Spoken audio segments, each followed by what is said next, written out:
Pinagpalang araw sa inyo, Kabanong, at ganun din naman po sa inyong mga tagapakinig, ang lahat ng mga kaabangers po natin. Ang kwentong ito ay tungkol sa pinakamabangis na albularyo ng Romblon. Ang albularyo na masasabi kong kinatatakutan talaga ng mga aswang noon. Siya si Densyo, ang aking lolo sa side ng mama ko. Tawagin niyo na lang akong Alfred.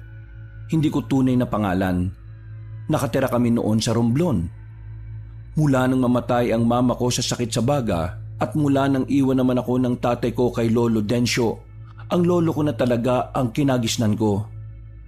Siya na ang kinilala ko bilang mga magulang.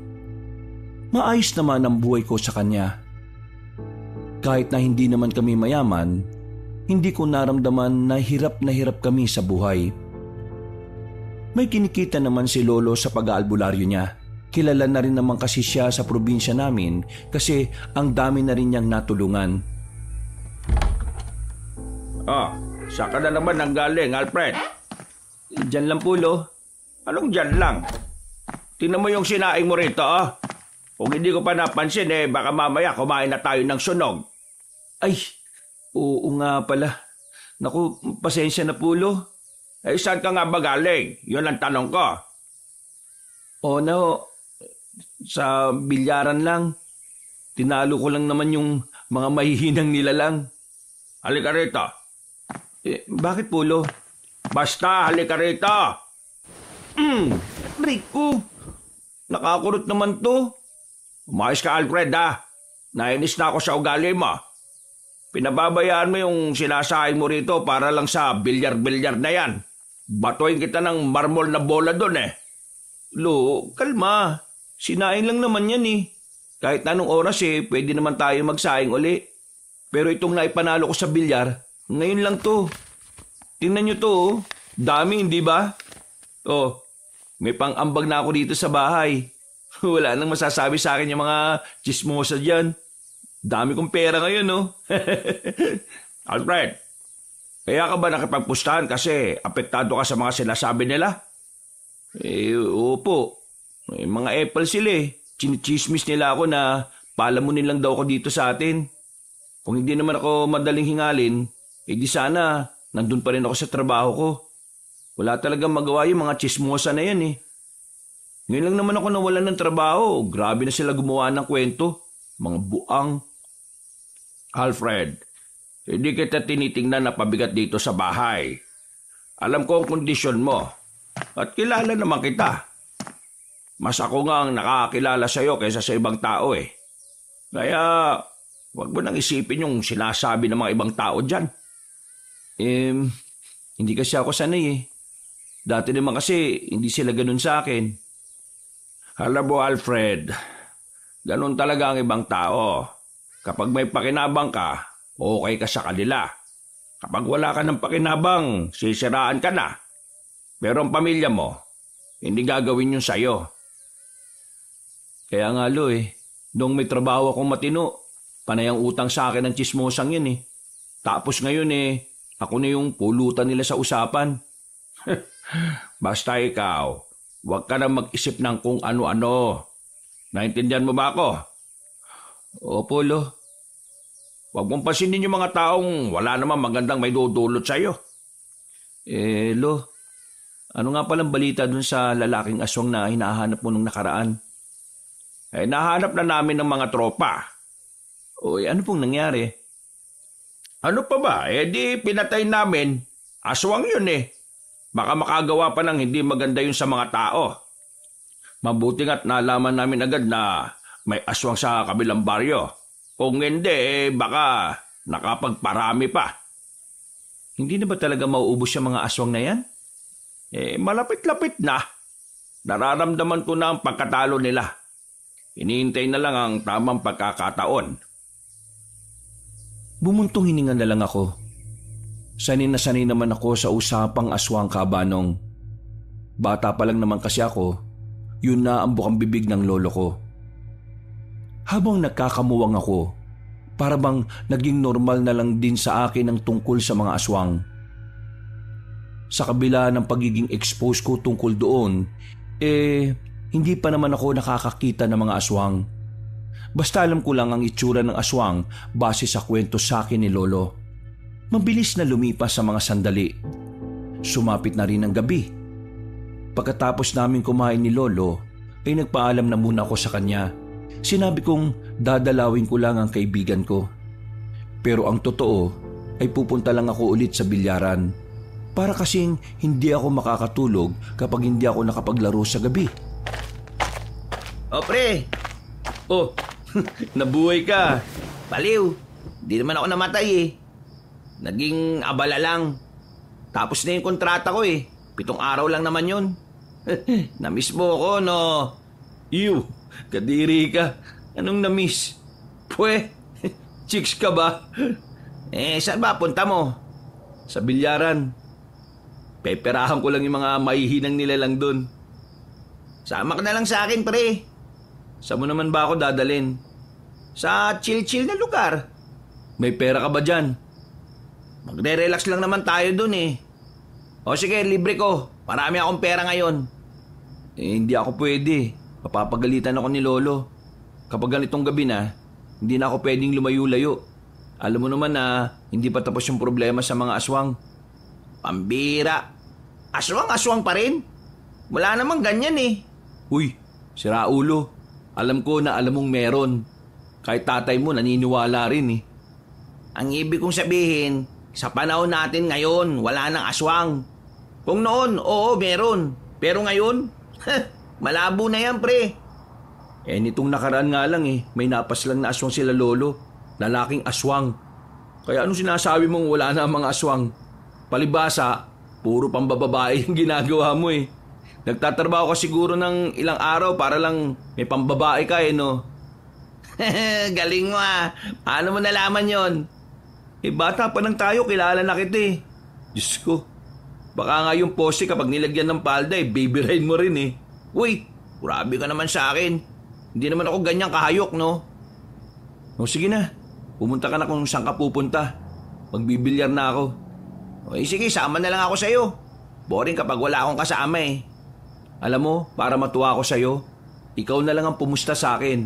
Yung pera mo, gagawin kong pera ko. Ha? Yung pera mo, pararamihin natin. We, sigurado ka dyan? Baka naman mamaya hindi ka naman pala marunong. Yan ang napapala mo ng mawala ka ng 1 linggo eh. Hindi mo na alam kung gaano ako kagaling.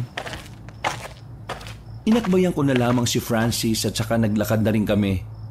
Sabik na akong may pakita sa kanya kung gaano ako kagaling. Pagdating namin sa bilyaran, meron kaagad akong nakalaban.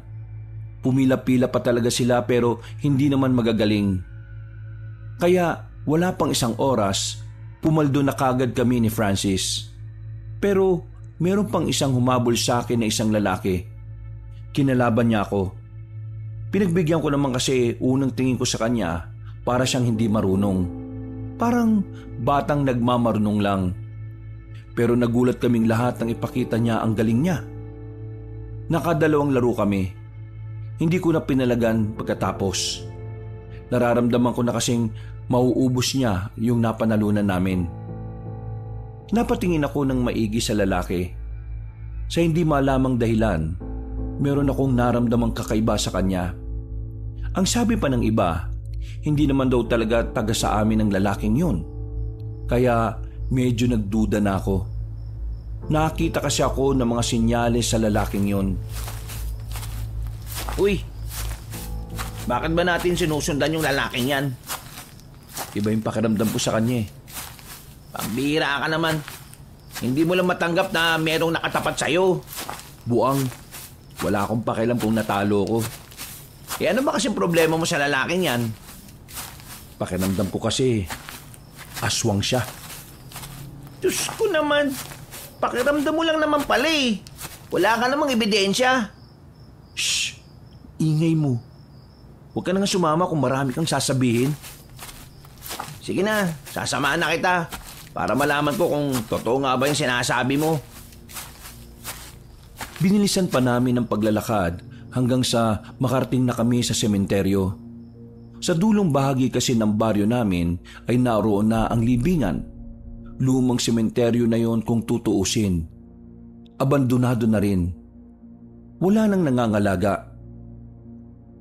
Madilim sa parting ito, Kabanong. Kahit na may poste ng ilaw kasi ay hindi naman malakas.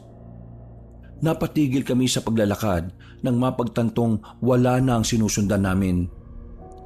Kahit si Francis ay hindi na rin makapaniwala. Baka sa mukha niya ang pagtataka. Bigla na lang kasing naglaho yung lalaki. O, di ba tiningnan mo na? Nawala, di ba? O, paano ipapaliwanag yun ngayon? Ha? Kailangan ko magpaliwanag? Ewan ko sa'yo. Lutang ka talaga lagi kausap. Mabuti pa, tulungan mo na lang akong hanapin yung lalaki. Kung aswang nga yung lalaki, ano naman ang gagawin natin? Ayan na natin. Baka mamaya mapahamak pa tayo eh. Sinabi ko naman kasi sa'yo na umuwi ka na para hindi ka madamay. Sama ka ng sama eh. Ngayon pa talaga ako pauuwiin. Paano kung ako naman yung sundan ng aswang? Maya-maya, may narinig silang mga kaluskos. Tol, ano yun? Sa likod ka lang. Kumuha na ako ng malaking bato sa gilid. Maigpit lang ang pagkakahawa ko doon. Pero maya-maya lang ay nawala na rin ang mga kaluskos. Nung una, inakala namin na baka bayawak lang yun. Marami-rami na kasi ang bayawak sa parting yun ng sementeryo. Pero laking gulat na lang namin nang biglang merong lumabas na lalaki sa likuran namin. Pagharap namin, nahablot niya si Francis. Nang makita ko ang mukha niya, kitang-kita na aswang talaga ang itsura niya.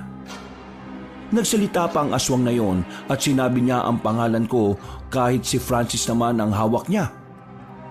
Hindi na ako nagsayang ng pagkakataon, Kabanong. Binato ko sa mukha ang lalaking aswang. Tinamaan naman siya sa mukha dahilan para mabitiwan niya ang kaibigan ko. Hindi ako si Alfred. Ito si Alfred oh. Siya yung apo ni Mang Densyo. Ay gagi, sira ulo. Sinabi mo pa talaga? Ako ang napagkakamalan eh. Hoy, ikaw aswang! Anong kailangan mo sa akin? Hindi na nagsalita ang aswang na yon. Akmang aatake pa sana siya ulit nang bigla itong mataranta. Tumakbo na yon ng mabilis.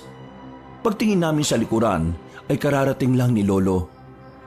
Hindi na niya hinabol ang aswang at pinaubaya na lang sa mga kasama niya. Lo! Bakit ka ba nandito? Kanina kasi may nakita kong kahina-hinalang lalaki. Kaya yun, sinundan namin at nakumpirma namin na aswang pala talaga.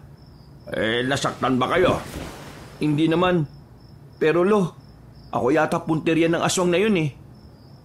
Tama siya, Mang Densyo. Akala kasi ng aswang, ako si Alfred kaya ako yung hinila niya kanina. Kayong dalawa ha, umuwi na muna kayo sa bahay. Bilis na! Wala na kaming sinayang na sandali. Agad naman kaming sumunod kay Lolo. Nang makauwi kami ay pinag-usapan namin ang nangyari habang nagkakape. Inuumpisa na ng mga kalaban. Ang alin, Lo? Nagsisimula na silang gumati sa dami ng mga napaslang ko doon. Bakit ako yung punteriya nila? Malamang, ikaw ang uunahin nila kasi ikaw lang naman ang pamilya ko. Di ang mga aswang po pala, mga traidor at duwag. Kasi inuuna nila yung wala naman talagang kasalanan sa kanila eh. Traidor, oo. Madalas, patalikod sila kung lumaban. Pero hindi sila duwag. Matatapang at mababangis sa mga aswang. Sadyang mapanlinlang at tuso lang talaga mga nilalang na yon. Lo, ibig sabihin lang pala nito, nasa alanganin na rin ang buhay ko. Mismo! Ano ang gagawin ko? Ano sa tingin mo? Lo, gusto ko na rin matuto. Maging kagaya nyo. Turuan nyo na kasi ako. Sigurado ka na ba sa sinasabi mo? Hindi biro ang maging kagaya ko, Alfred. Kung ito na lang talaga ang paraan para maprotektahan kita at ang sarili ko, kailangan ko maging kagaya nyo. Pre, hindi ako kasama sa poprotektahan mo. Kaya sumama ka na rin dito. para protektahan mo rin ang sarili mo. Gara mo! Wag na uy! Kaimik buhay ko eh. Ang pagharap sa mga aswang ay para mo na ring inilalagay sa hukay ang kabilang paa mo. Kaya pag-isipan mo ng maigi ang desisyon mo, Alfred. Hindi naman kita minamadali. Kaya may sapat kang oras para magnilay-nilay. Ang gusto ko lang ngayon, mag-iingat ka palagi. Lalong-lalo na kapag nasa labas ka at hindi mo ako kasama. Tumango na lamang ako bilang tugon sa sinabi ni Lolo. Maya-maya lang din ay pinauwi na namin si Francis.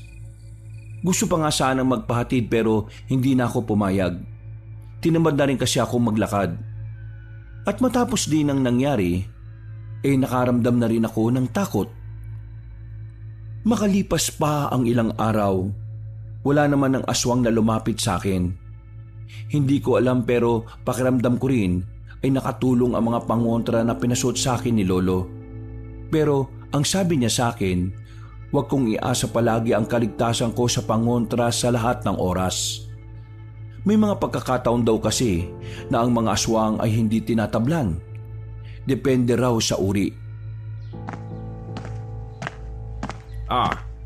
Kumusta? Anong balita sa pagmumuni-muni mo? Lo, buo na talaga loob ko. Gusto ko na talaga. Kung ganun sumama ka na sa akin bukas. May pupuntahan tayo. Saan ho? May tutugisin na tayong aswang kaagad? Hindi. Meron akong kakausapin na tao. Ayon sa nakarating na impormasyon sa akin, itong tao na ito maraming nalalaman tungkol sa mga aswang. Kaya kailangan kita. Kung ganun palag ako dyan, Lo. Yun lang naman pala Nung umagang yon, Kabanong, ay bigla na lang akong nasabik. Pakiramdam ko, masayang makisama kay Lolo. Hindi ko pa naiisip ang mga panganib na maaari naming harapin. Kaya para bang isa lang akong bata na tuwang-tuwa dahil meron kaming pupuntahan. Kinabukasan, maaga pa lang ay umalis na kami ng bahay. Pero hapon na kaming nakarating sa destinasyon namin. Ang dami pa rin kasi naming dinaanan. Puro sementado na mga bahay dito, Lo Kaya ang sabi nila, may mga kaya na daw mga nakatira dito. Kaya sementado lahat ng bahay. Yun ang sabi nila. Yung pupuntahan po ba natin, kilala nyo? Hindi ko kilala. Pero nababanggit na sa akin ng mga tropa. Sila kasi yung una kong pinapunta. Pero dahil hindi sila nagtagumpay na makakuha ng impormasyon, kinailangan ko ng kumilos. Mahalaga ang kahit na anong impormasyon tungkol sa mga aswang. Kaya hindi tayo dapat nagsasayang ng oras. Naglakad na rin kami papasok ng baryo. Napapatingin pa ako sa bawat madaraanan namin. Mukha namang normal ang mga naroon at wala akong nakitang aswang. Pagdating namin sa bandang gitna ng baryo, tumigil kami sa isang bahay na kulay puti. Malawak ang bakuran, malinis at maraming tanim na kung ano-ano. Eto na nga yun. Sandali lang, Lo. Baka mamaya may aso dyan, makagat ka pa. Aswang nga, ilang beses na akong kinagat, ayos lang Sa aso pa ba ako matatakot? Kumamot na lamang ako ng ulo. Ginalaw na rin kasi ni Lolo o nakasabit na maliit na kampana sa bakuran. Ilang sandali lang, isang matandang babae ang lumabas ng bahay. Kahit matanda na, kita ko ang namumulang labi nito. Meron ding makeup sa muka na parabang nasubsob sa arena sa sobrang puti. Napatingin agad sa akin ang matandang babae na parabang matagal na niya akong kilala. Romana? Ikaw ba si Romana? Oo, ako nga. Bakit? Sino ba kayo? Ako si Mang Densyo, isang albularyo mula sa baryo ng Magdangal. Narito ako para pag-usapan yung tungkol sa mga nalalaman mo sa mga aswang. Sa halip na kay Lolo ang tingin nito, Kabanong, dumako ang tingin niya sa akin. Nakakaramdam ako ng pagkailang noon sa kung papaano niya pasadahan ang buong katawan ko. Kinalabit ko na nga si Lolo. Tila naramdaman din niya ang nararamdaman ko. Pwede ba kitang makausap tungkol sa bagay na yon? Kailangan na kailangan ko mga hawak mong impormasyon. Dahil ngayon unti-unti na silang nagpaparamdam. Hindi ako nagbibigay ng impormasyon ng libre. Kung gano'n magkano bang kailangan mo? Hindi ko kailangan ng pera. Ang kailangan ko, halik. Naubobo ako nung mga oras na yon, Kabanong, nang marinig ko ang sinabi ni Aling Romana. Natawa pa ako kasi akala ko si Lolo ang gusto niyang halikan. Natatawa na lang din si Lolo noon. Hindi kasi talaga namin inaasahan ang sasabihin ng matandang babae. Pasensya ka na. Pero ang labi kong ito pagmamay-ari na ng asawa ko. At kahit wala na siya sa mundo, hindi ko ito ibibigay sa iba. Sino ba kasing nagsabi na ikaw ang gusto kong halikan? Nagtindigan ang balahibo ko noon, Kabanong. Nagtago agad ako sa likod ni Lolo. Kinikilabutan ako sa mga sinasabi niya. Nakangiti pa siya sa akin na malagkit. Pero sa halip na maakit ako, nandidiri ako sa kanya. Isang halik, isang impormasyon na katumbas. Halik saan ba? Sa labi. Uy, ano ka swerte? Wala pa nga akong first kiss tapos ikaw gusto mo mauna? Kung ganon, mas masarap pala ang unang halik. Lo, ayoko. Para akong halik sa bangkay niyan Eto ang sinasabi ko sa iyo, Alfred. Dapat pinag-iisipan mo ng maigi ang pagiging manunugis. Kasi kung ganitong hindi mo kayang magsakripisyo, hindi ka na dapat pumasok sa ganito. Lo naman, paano ko magsasakripisyo ng ganyan? Mas maganda pa yatang magpalapa na lang ako sa aswang kaysa lapain niya yung labi ko Kaya nga kita sinama rito kasi ikaw ang kailangan ko. Ibig sabihin, alam niyo na ito bago pa tayo pumunta rito? Nasabi sa akin ng mga tropa, pero hindi ko naman inakala na totoo pala. O ano, magpapahalik ka ba sa akin o wala kayong makukuhang impormasyon? Apo, isipin mo na lang na ito ang pinakamalaking sakripisyong gagawin mo para sa maraming buhay. Madali lang kasing magsalita para sa inyo Tingnan nyo nga yan, Lo. Parang inaagnas na yan Ano, maghihintay pa ba ako? Kapag nagbagong isip ko, wala na kayong aasahan sa akin. Sa iba na ninyo hanapin ang impormasyon na kailangan ninyo. Apo, magdesisyon ka na. Isipin mo na lang na kapag hindi natin nalaman ang impormasyon na hawak niya baka maraming buhay ang mawala. Pambihira naman, Lo. Talagang kinokonsensya niyo ako Sige na, Alfred. Sa'yo nakasalalay ang progreso ng misyon nating dalawa. Gusto mong maging ganap na manunugis kagaya ko dito? Dapat, kaya mong tiisin ang mga ganitong sitwasyon. Huminga na lang ako ng malalim. Tumingin ako sa mukha ni Aling Romana. Noong mga sandaling yon, pakiramdam ko ay hahalik ako sa kamatayan. Nakanguso pa ang labi niya kahit na hindi pa naman ako pumapayag. Naiisip ko pa lang na maglalapat ang labi namin na matandang yon para na akong nasusuka. Pero naiisip ko rin ang mga taong umaasa sa ginagawa naming misyon. Isa pa, bago pa lang ako sa larangan kaya yun ang unang pagkakataon na meron akong may aambag. Napalunok ako ng laway, Kabanong. Pumikit ako sandali at saka nagdasal. Saglit lang at dampi lang Baka naman laplapin mo pa ako. Maglalapat ang labi nating dalawa ng 10 segundo. Ano? 10 segundo? Pambira naman Ano? Papayag ka o aayaw na ako? Naubos na ang pasensya ka? Oo na. Visit na buhay to 10 segundo lang Apo, isipin mo na lang na humalik ka sa puwet ng kalabaw. Dahan-dahan na akong lumapit sa matandang babae, Kabanong.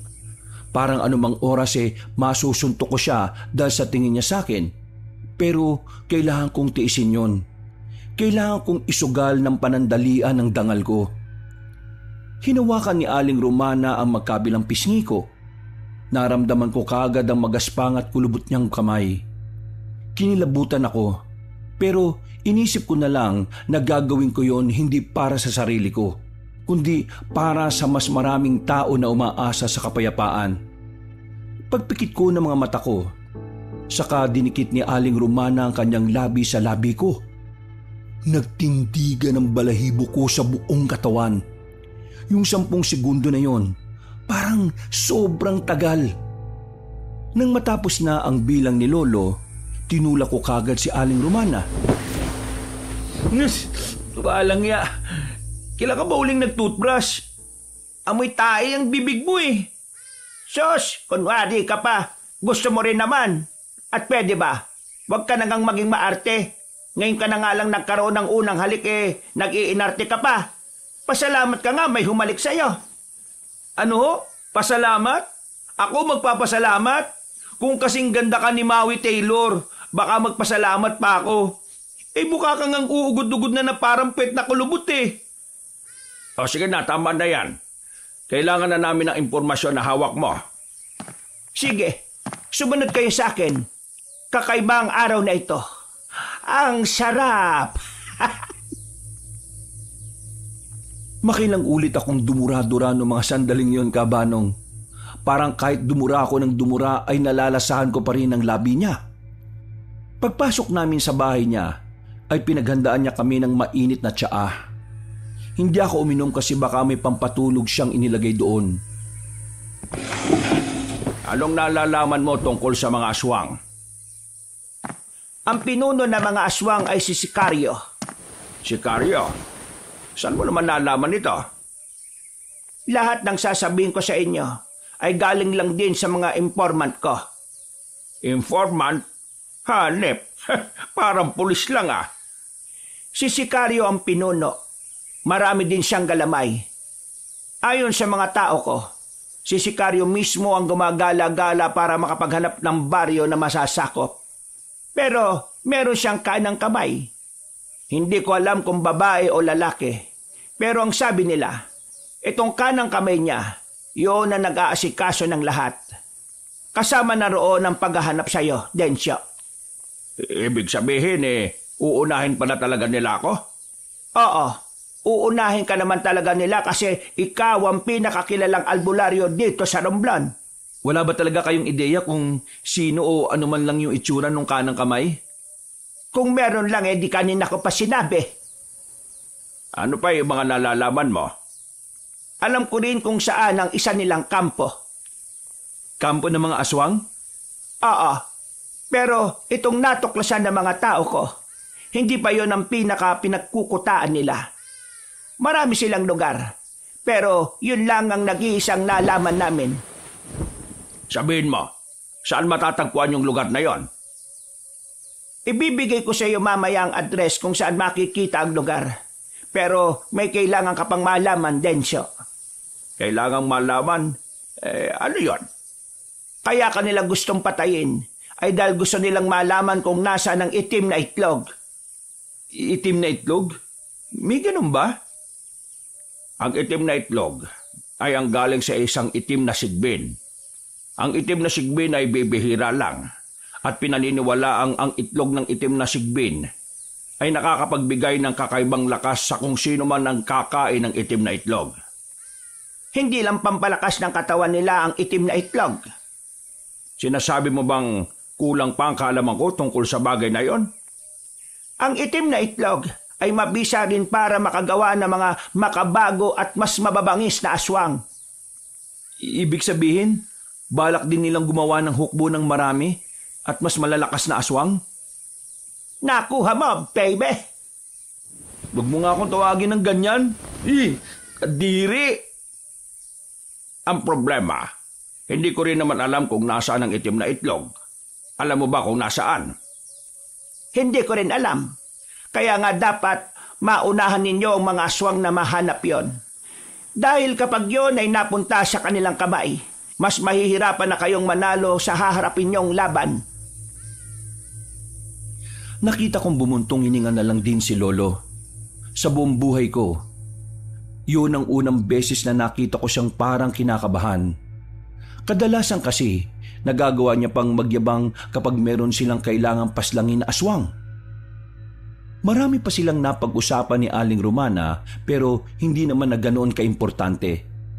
Kaya mga ilang sandali lang ay natapos na rin sila. Bumuntong hininga na lang ako dahil tumitingin-tingin pa rin sa akin ang matandang babae. Kinikilabutan talaga ako kapag naalala ko ang bagay na yon.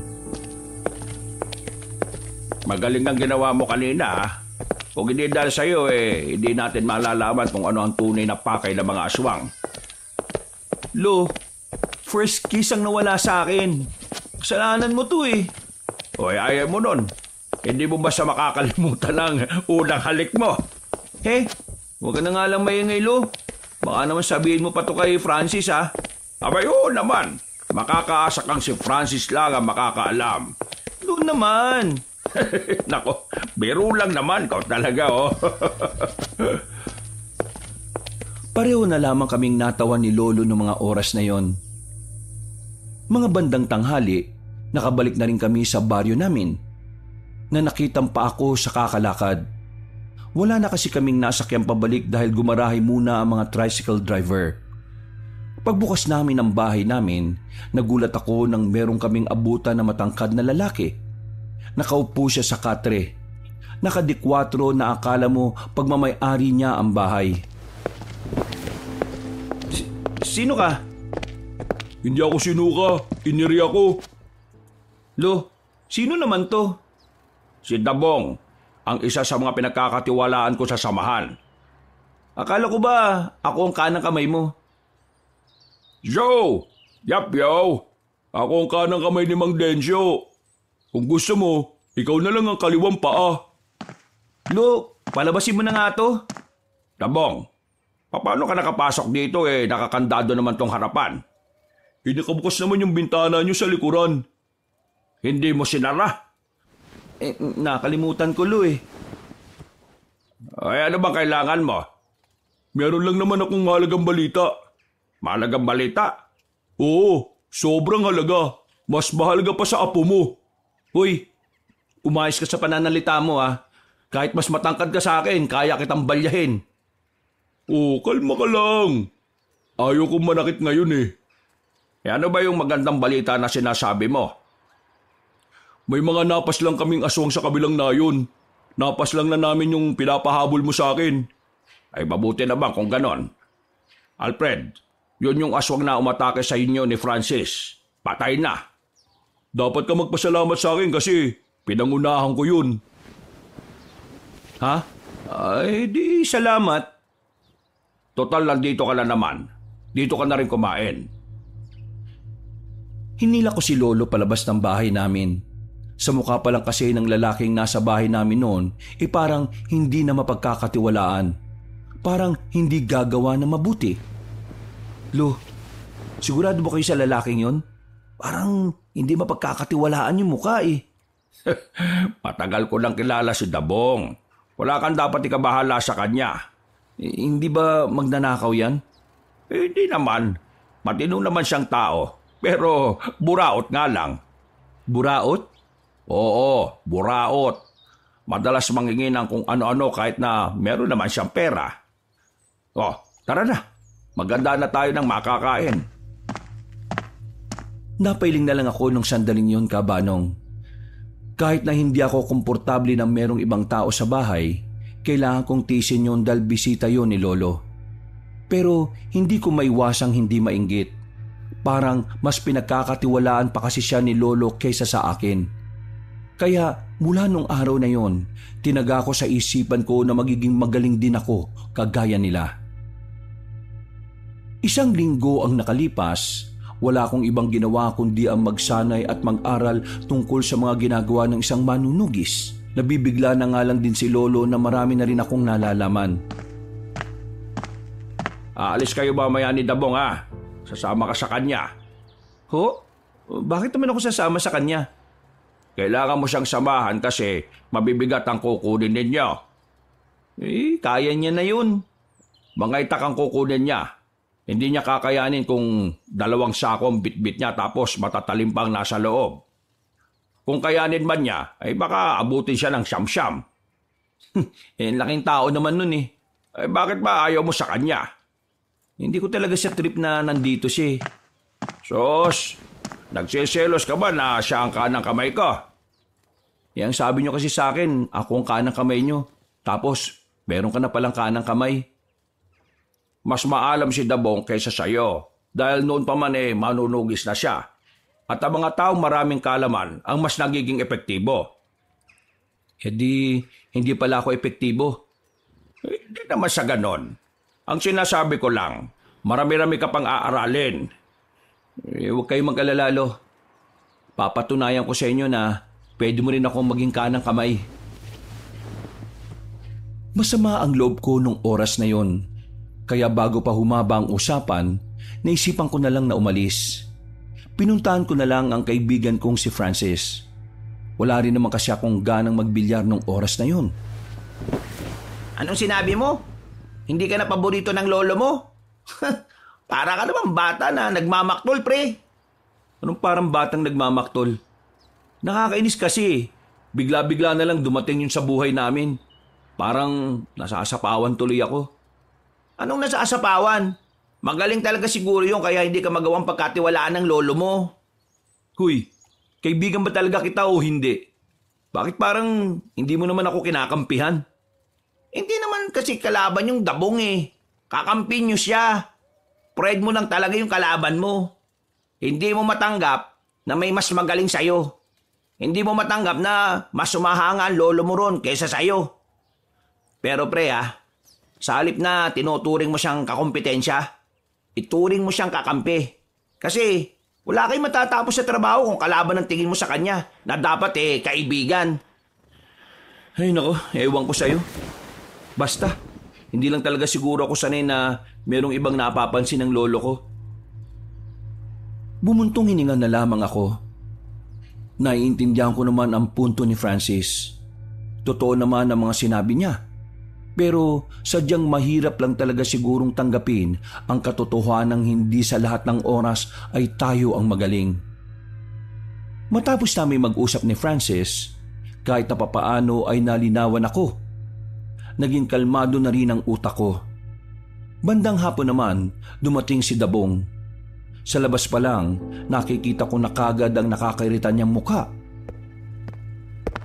Oh, Alfred!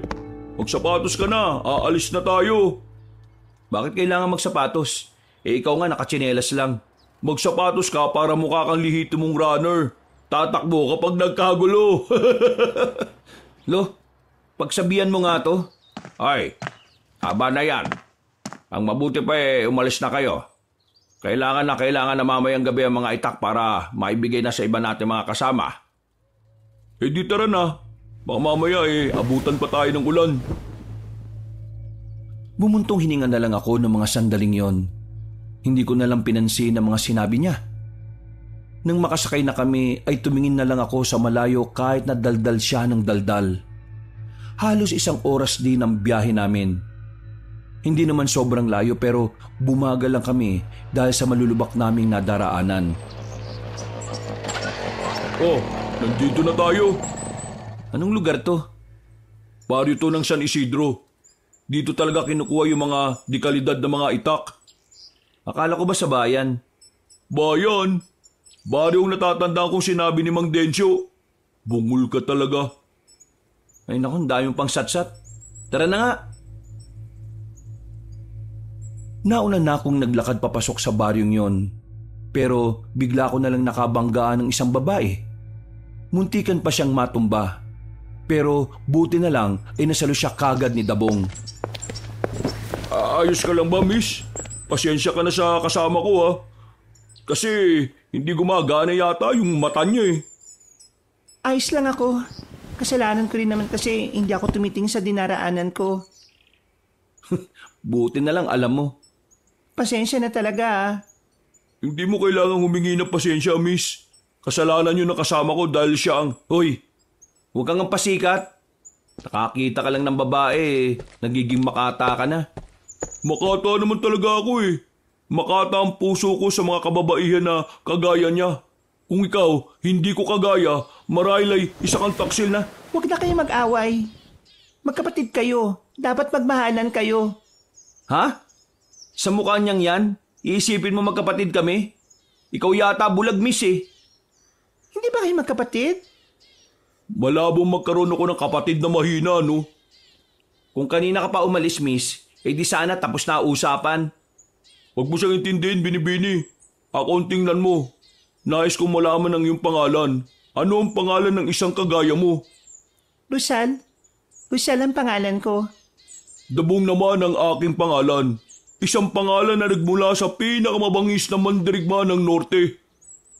Bida-bida, mayabang, papansin. O sige na, aalis na ako. Pasensya na ulit kung hindi ako nakatingin kasalanan ko. Teka, sandali. Bakit?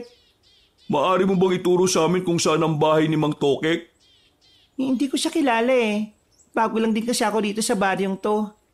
Ganun ba, Binibini? Walang problema. Ako na ang bahala. Ngumiti na sa amin ang malapad ang babae. Aminado kong maganda talaga siya.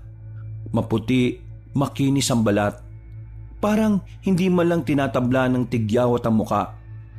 Nang maglakad na yun papalayo, napansin naman namin ang magandang hubog ng katawan nun. Parang asong naglalaway naman si Dabong habang pinagmamasdan ng babae na papalayo. Hindi pa siya matatauhan kung hindi ko tatapikin ng malakas sa balikat. Uy! Kung makatapik ka naman sa balikat ko, parang close tayong dalawa. Para ka kasing asong baliw dyan eh. Nauna na ako naglakad at hindi ko na siya hinintay pa. Sumunod din naman siya kaagad. Mga ilang sandali lang, nakita na rin namin ang bahay na matandang si Tokek. Paglapit namin doon, ay tumingin pa siya sa amin ng seryoso. Pinasadahan niya kami mula ulo hanggang paa. Pinadala kami rito ni Mang Densyo para kunin yung mga itak na binili ng samahan namin. Tumingin na masama sa amin na matanda. Pero sinenyasan niya lang kami na sumunod. Dinala niya kami sa maliit na warehouse. Nakalatag na sa mahabang lamesa ang mga bagong gawang itak. Meron pang mga disenyo sa hawakan. Palima kong namangha sa mga nakikita ko. Yung kasi ang unang beses na nakakita ako ng ganong karaming itak. Yan lahat ang gagamitin ng mga kasama natin sa pakikipaglaban. Bakit kailangan bumili? Wala na ba yung mga lumang itak? Taon-taon kailangan palitan ng mga lumang itak. Kasi mga bago, idinadaan pa sila sa mga ritual para mas maging epektibong panlaban sa mga masasamang nilalang. Ritual? Ano mangyayari? Magkakaroon ng kapangyarihan? Bakit ka natatawa sa kapangyarihan? Hindi mo ba alam na si Mang Densyo may kapangyarihan? Ha? Kapangyarihan? Ang pinagsasabi mo? Wala ka pala talagang alam no? Anong kapangyarihan ni Lolo? Mas maganda sana ikaw na lang ang magtanong sa kanya. Wala akong karapatan na sabihin sa'yo kung ano man yun. Lumapit na lamang si Dabong sa mga itak, habang ako naman naiwang nakatayo habang napapaisip. Nung oras na yon, pakiramdam ko naman ay nagsasabi ng totoo si Dabong tungkol sa kapangyarihan ni Lolo. Unang beses ko lang kasing nakitang mukha niya na seryoso. Parang yun din ang unang pagkakataon na may nasabi siyang matino. Matapos naming usisain ang mga itak, ay agad na rin naming binalot isa-isa ng tela. Inilagay namin sa mga sako. Nang magkaabutan na ng kabuuang bayad ay umalis na rin kami. Habang nasa biyahe, tahimik lang si Dabong. Nang makabalik naman na kami sa baryo, sa bahay namin mismo ay binagsak ang mga bagong itak. Wala si Lolo nung oras na yon, kaya kami na lang muna ang nagsalansan. Pagsapit ng gabi, dumating ang mga manunugis mula sa iba't ibang baryo. Dito na nagsimulang ipamigay ni Lolo ang mga itak.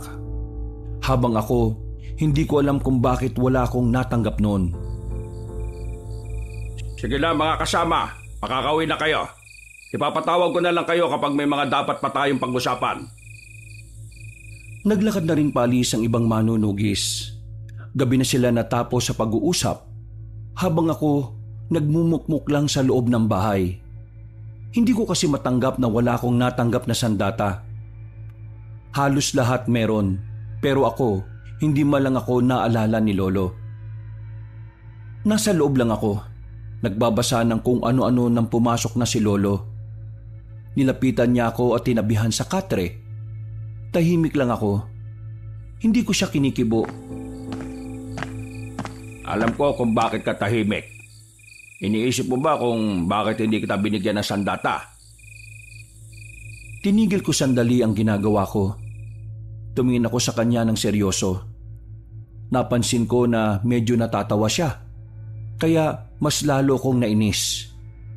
Tumayo ako sa harapan niya at binitiwan ng libro. Anong nakakatawa, Lo?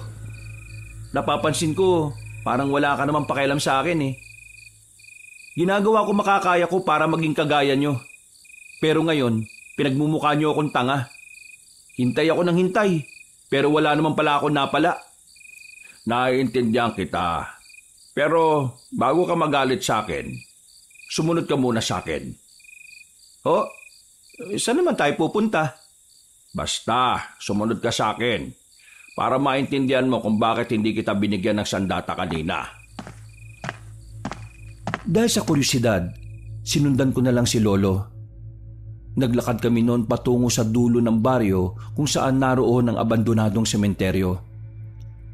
Habang nadadaanan namin ang mga lumang puntod at nicho, hindi ko maiwasang hindi mawirduhan kay Lolo. Hindi kasi siya nagsasalita. Tahimik lang habang nakatingin sa dinaraanan namin. At parang hindi niya rin ako naririnig. Ilang sandali pa, tumigil na kami sa harapan ng isang malaking puntod.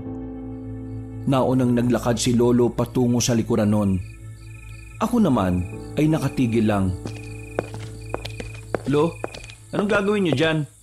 Sumama ka na lang kung gusto mong malaman. Papasok ka sa nichong yan? Ano bang meron sa likod niyan?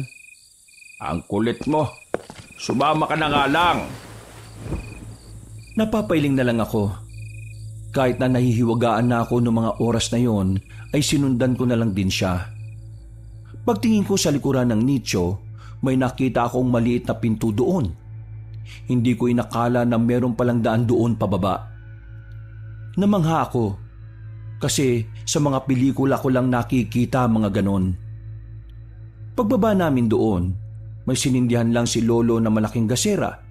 Bumungad sa akin ang tila isang kwarto na maraming nakasabit na sandata sa mga pader. Naroon din ang ibang kasuotan na parang ginamit pa ng mga sinaunang Pilipino. Hindi ko inakala na may ganito ka palang tinatago, Lo. Mula pagkabata ko, wala kang nasabi na ganito ah. Marami akong hindi sinasabi sa iyo noon dahil wala ka pa sa tamang edad. Bakit ngayon? Kaya niyo ba ito sinasabi sa akin kasi tingin niyo nasa tamang edad na ako? Hindi. Sinasabi ko ito sa iyo kasi alam kong handa ka na. Ano po yung mga yan? Parang panahon pa ng Kastila yung mga kasuotan na yan eh. Etong isa, yan ang huling suot ng unang manunugis dito sa Romblon. Kinuha yung kasuotan na yan nang maagnas na siya sa ilalim ng lupa. Ito namang tatlo, yan ang damit ng tatlong alalay niya. Ang tatlong alalay niya na hindi siya iniwan hanggang sa kamatayan. Ganun ba? Ano naman meron at bakit niyo ako dinala rito? Kasi, ibibigay ko sa iyo ang karapat-dapat na sandata para sa iyo. Eto, isang katana. Teka, bakit putol yan? Hindi yan putol. Tingnan mo itong bandang gitna. Mula rito sa dulo hanggang dito sa gitna. Yan lang ang talim niyan. Mula gitna pababa. Hindi na yan kasama. Itong dalawa ay ipinagdurugtong ng tornilyo. Kakaiba pala yan ha. Ito ang ginagamit ko noon. Alam kong kaya mong gamitin ito dahil bukal ang puso mo. Bakit hindi na yan yung ginagamit nyo? Dahil hindi na ako kinikilala ng katanang yan bilang amo niya. Ho? Nangingilala to? Ano to, may buhay? Bakit? Akala mo ba bibigyan kita ng katana na pangkaraniwan? Malakas yan. Hindi yan basta-basta. may buhay. Parang tao rin. Teka lo, windang ako eh. Sige, ano pa yung sasabihin nyo? Kaya hindi ko na yan nagagamit dahil sa nangyari noon. Isang malakas na aswang ang nakalaban ko noong araw. Binata pa ako. Muntikan na ako mamatay. Pero may isang elemento ang nagligtas sa akin. Isang demonyo. Dahil iniligtas niya ako, parang naging utang ko ang buhay ko sa kanya. Bilang kabayaran, para makaalis siya sa pagkakakulong sa isang matandang puno, pumasok siya sa katawan ko. Ano ho? Ibig sabihin, may demonyo sa katawan nyo? Oo, pero ang demonyong nasa loob ng katawan ko ay hindi naman masama. Ano? Teka. Nalalabuan ako eh. Demonyong hindi masama? Ano yun? Meron ba nun? Ibig kong sabihin, dati siyang anghel na naging demonyo dahil sa sumpa ng mga bathala. Ang demonyong nasa loob ko ay parang naging gabay ko na rin sa paglipas ng panahon. Ilang beses na akong naging pero ilang beses din akong nabuhay. Lahat ng iyon dahil sa kanya. Para ka palang immortal no? Ayos naman pala yan, Lo. Pero meron din naman itong masamang epekto. Naku naman. Ano naman yun? Kung minsan, nararamdaman ko na lang na parang may mga gusto kong gawin. Mga bagay na hindi magagawa ng isang normal na tao. Kagaya na lang ng pumatay. Akala ko ba dating anghel yung demonyo na nasa katawan nyo? Oo, pero dahil naging demonyo na siya, mas lamang ang kasamaan sa kanya. Mabuti na lang sa paglipas ng mga panahon, nagagawa ko na ring pagharian ng sarili kong katawan. Minsan, nararamdaman ko na parang sasakupin niya ang katawan ko. Pero nagagawa ko rin naman kagad ng paraan para hindi niya ako makontrol. Malaki rin naman ang naitutulong niya sa akin. Ang kapangyarihan niya ang nagagamit ko kapag may mga nakakalaban akong bigating aswang. Lo, sigurado ba kayong ayos lang kayo? Nag-aalala kasi ako para sa inyo eh. Ngayon nalaman ko na yung tinatago nyo. Nababahala ako na baka yung nasa katawan pa ninyong maging dahilan para mapahama kayo. Ayos lang naman ako. Matagal ko naman ng kontrolado ang sarili kong katawan. Kaya wala kang dapat ikabahala. Kailan ba mawawala yung demonyong yan sa loob ng katawan nyo? Hindi ko rin alam. Siguro kapag nakahanap na siya ng bagong malilipatan. Isang malalim na paghinga na lamang ang nagawa ko, Kabanong.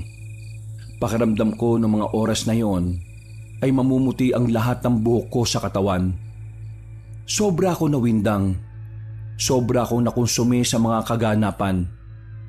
Ang bilis ng mga eksena at nagsasabay-sabay pa lahat ng mga lumulutang na sikreto. Tinanggap ko ang katana na bigay ni Lolo. Nawala ng tampo ko sa kanya. Natuwa ako kasi espesyal na sandata pala ang bibigay niya sa akin. Nang umalis na kami roon, hindi pa rin maalis ang mga mata ko sa sandata hanggang sa makauwi na kami. Ang sabi ni Lolo, magagamit ko raw ang sandatang yon dahil habang tumatagal, palapit na ng palapit ang nakaambang labanan ng mga aswang at manunugis. Uy! Bisit ka Magugulutin ka pala. Iwas-iwas ka sa pagkakape. Bakit ka ba nagugulat? Anong oras na Anong kailangan mo? Muntikan na akong atakin sa puso ng mga sandaling yon. Bigla na lang kasing lumitaw sa bintana si Dabong. Buti na lang ay hindi ko siya tinagaan ng katana. Sumama ka sa akin. Dali. Ha? Meron ako namataan na aswang sa isang liblib na lugar kung saan may nakatirik na bahay. Sumama ka para masubukan natin lahat ng ininsayo mo at para masubukan natin yung katana mo. Ayoko. Wala naman sinabi si Lolo sa akin na pwede akong sige na Alfred. Sumama ka na. Napakamot na lang ako sa ulo nang biglang nagising pala si Lolo. Pumayag siya sa gusto ni Dabong. Kahit na kinakabahan, Sumama ko sa kanya. Dala ko ang katana. Magkahalong pagkasabik at pangamba ang nararamdaman ko. Kahit kasi nag-iinsayo at nag-aral na ako ng ilang araw, hindi ko rin pwedeng ikaila na iba rin talaga kapag marami ng karanasan. Ganyan na ganyan din ang pakiramdam ko nung unang beses akong isinama ni Mang Densyo. Kinakabahan. Pero kapag nasa labanan ka na, mawawala rin yan. Sabihin mo nga sa akin, anong klase makipaglaban si Lolo? Baka kapag nakita mo, humanga ka lalo. Kahit na may edad na lolo mo, sobrang galing, sobrang bilis. Dahil nga sa kapangyarihan na meron sa katawan niya. Hindi siya magawang tamaan ng mga aswang eh. Maliban na lang kapag malakas din yung kalaban niya. Gusto ko rin maging kagaya ni Lolo. Bukod sa gusto mong maging kagaya niya, may mas malalim ka bang dahilan? Kaya mo ginustong maging manunugis? Hindi ko alam. Basta sa ngayon, gusto ko maging kagaya niya. Kung gusto mong maging kasing galing niya ng mas mabilis, dapat alam mo ang pinakadahilan kung bakit gusto mong maging manunugis. Kasi, yun din ang ginawa ni Mang Densyo.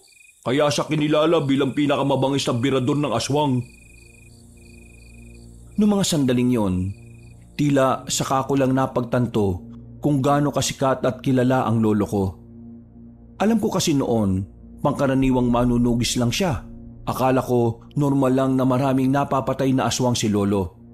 Pero hindi ko alam na matagal na pala talaga siyang tinitingala ng karamihan at matagal na rin siyang kinatatakutan ng mga aswang. Hindi nagtagal, narating na rin namin ang sinasabi ni Daboy na bahay. Nakatirik nga yon sa liblib na lugar. Napapalibutan na nagtataas ang punong kahoy. Yan ang bahay ng mga aswang. Sa nakarating na impormasyon sa akin, kasama sila sa samahan ni Sikaryo, yung pinuno ng mga aswang. Ang gagawin natin, may ititira tayong buhay sa kanila. Kahit isa lang. Pipilitin natin kumanta kung nasaan yung totoong kuta nila. Di ba, alam na natin yung kuta nila? Hindi ka talaga nakikinig ng maigi, no? Yung sinabi ni Aling Romana, isa lang yun sa mga kuta ng mga aswang. Hindi pa yun yung pinakalungga nila. Ay nako, itoon mo na nga atensyon mo sa gagawin natin. Huminga na ako ng malalim, Kabanong. Maigpit na ang hawak ko sa katana. Mga ilang sandali lang, pinangunahan ni Dabong ang paglapit sa bahay. Kaswal siyang kumatok sa pintuan, habang ako, nasa likuran lang niya, nagbabantay sa paligid. Tao po! May tao ba dyan? Makikitain lang po. Itong kasama ko kasi, may igit na sa brief niya. Tao po! Uy, pinagsasabi mo dyan. Maayos ka nga. Makisakay ka na lang. Sa ilang beses na katok na ginawa ni Dabong, ay bumukas na rin ang pintuan. Hindi pa man nagsasalita ang lalaki, tinaga na agad ni Dabong yun. Nakailag ang lalaki. Sinarado ang pinto at kaming dalawa ay dumistansya kaagad. Buwang ka talaga yun, no? Kung pinalabas mo na muna sa bahay nila para mas madali mong tinamaan, di mas maganda. Wala na eh. Nangyari na. Move on ka agad. Sira ulo. Tingnan mo, pinalilibutan na tayo. Ilan ang mga yan? Huwag kang matakot. Malakas na sandata yung hawak mo eh. Hindi na ako nagsalita. Makatalikuran na kami nung oras na yon. Maya-maya lang ay bigla na lang tumakbo si Dabong palapit sa mga aswang. Naiwan ako mag-isa sa gitna. Hindi ko alam ang gagawin ko nung una. Hanggang sa nakita ko na lang siyang nakikipagsabayan na. Nagkaroon na ako ng dahilan para kalabanin na rin ang mga aswang. Gusto kong patunayan sa kanya noon na malaki na ang pinagbago ko mula nung una niya akong nakilala. Bisit kayo mga aswang kayo! Yan! Sige! Marami pa pala sila eh! Mukhang patibong lang yata itong ginawa natin ah. Mas maganda nga yan eh, para mas lalo tayo magkaroon ng magandang laban. Buang! Huminga ako ng malalim at saka itinuon na lang ang atensyon sa mga aswang. Hinawakan ko ng maayos ang katana. Nang sabay-sabay na silang umatake, hinagupit ko ng malakas ang sandata ko. Hindi ko na namalayan na nakagawa pala ako ng isang malakas na hangin na nagmula sa katana. Bumulagta lahat ng mga aswang. Sumirit ang dugo sa katawan nila kahit na di naman dumampi ang talim ng sandata ko. Gagi! Angas! Ang lupit ah! Anong nangyari? Paano ko nagawa yun? Sabi ko naman sa'yo, di ba? Kakaiba't malakas talaga yung sandatang yan ni Mang Densyo. Ikaw na ang tagapagmana niyan. Anong gagawin natin ngayon? E di uwi na. Wala na tayo makakausap dito. Lahat pinatay mo eh. Napamalay ko bang mamamatay silang lahat sa ginawa ko? O ngayon alam mo na talaga na hindi pangkaraniwan yung katana na yan. Kaya dapat aralin mo rin yan ha. Marami kang maliligtas na buhay dahil dyan. Oh, tulungan mo na lang ako. Anong gagawin? Ipapasok natin dun sa bahay itong mga bangkay ng aswang. Tapos sisilaban natin yung bahay na yan. Teka, parang brutal naman yata yun. Yan ang hindi dapat ugaliin. Ang maawa sa mga aswang. Alam mo, lahat ng aswang salot. Kaya dapat matigas ang puso mo sa kanila. Tara na. Sinunod ko na lang ang sinabi niya, Kabanong. Habang tumatagal, nagiging maganda na rin ang samahan namin ni Dabong. Nagiging kasundo ko na rin siya. Pero paminsan-minsan, nagtatalo pa rin naman kami. Nagdesisyon kaming umuwi na lang kagad sa Baryo Magdangal. Sabik na sabik akong ibinalita kay Lolo ang nagawa ko. Pero malayo pa lang, natatanaw ko na kagad na maraming tao sa harapan ng bahay namin. Hindi ko alam bakit bigla na lang akong kinabahan. Pakiramdam ko, merong masamang nangyari. Kaya naman dali-dali akong tumakbo palapit doon. Dinatnan ko ang katawang nakahandusay sa bakuran namin. Mga 6 sila. At nang tingnan ko mga muka, doon ko na napagtanto na mga aswang pala yun. Dali-dali akong pumasok sa loob ng bahay. Inabutan ko si Lolo na nilalagyan na ng benda ang kamay niya. Lo, anong nangyari? Ayun, may mga nagtangka sa buhay ko. Kaso, hindi nila alam na hindi nila ako kaya. Wala to, nasugatan lang ako ng kaunti. Ikaw lang mag-isa laban sa mga salot na yon? Bakit? Hindi ka makapaniwala. Huwag ka mag-alala. Ipapakita ko rin sa iyo sa susunod kung paano ako makipaglaban. Mang Densyo, sino maglilinis sa mga kalat mo sa labas? Tinawag ko na yung mga tropa. Hahakutin nila yung mga katawan sa labas at sa gubat na lang nila susunugin. Kayo, kumusta naman pala yung lakad nyo? Wala kaming napakanta eh. Pinatay ni Alfred lahat eh. Isang ganun niya lang oh. Wung! Patay! Hindi ko rin inaasahan na magagawa ko yun. Nagulat din ako, Lo. Kung ganon, magaling ang ginawa mo. Ikaw talaga ang karapat-dapat na gumamit niyan. Ano na mangyayari? Ano nang susunod natin gagawin? Maganda na kayo. Dahil bukas na bukas din, lalarga na tayo para puntahan ang isa sa mga kuta ng mga aswang. Mga ilang sandali lang, dumating na rin ang mga kukuha ng bangkay ng mga aswang. Nakapagpahinga na rin kami ng mga oras na yon. Habang nakasandal ako sa dingding, napatingin na lang ako sa tako sa gilid. Ang tako na palagi kong ginagamit sa bilyar. Mula kasi na maging manunugis na ako, hindi na ako nakakapaglaro. Para kasing wala na akong ibang iniisip kundi ang mga aswang. Kinabukasan ng umaga, inutusan ako ni Lolo na mamili ng mga prutas na pwedeng ibaon sa paglusob namin. Habang nasa palengke ako, hindi ko inaasahan ang babaeng nakita namin sa isang baryo. Si Rosal. Hindi ko alam kung ano ang ginagawa niya sa baryo namin. Basta nakita ko na lang na meron siyang daladala na kung ano. Hindi ko na sana papansinin pero bigla niya akong hinarang. Uy, di ba ikaw yung kasama ni Dabong? Ano naman? Dito ka ba nakatira? Oo, bakit? Dito rin ako nakatira eh. Akala ko doon ka nakatira sa baryo kung saan ka namin nakita. Lumipat na kasi ako dito. Saan ka pala pupunta? Wala ka na ron. Ang sungit mo naman. Huwag mo akong kausapin. Hindi kita kilala. Hindi ba pwedeng maging magkaibigan tayo?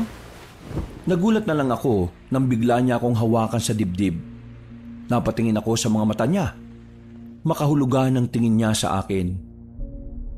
Mabilis ang mga pangyayari, Kabanong. Naramdaman ko na lang na makalapat na ang labi namin.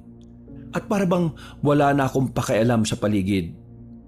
Nung oras na yon, nawala na ako sa sarili ko. Naging sunod-sunuran ako sa kanya. Hawak niya ang kamay ko habang naglalakad kami.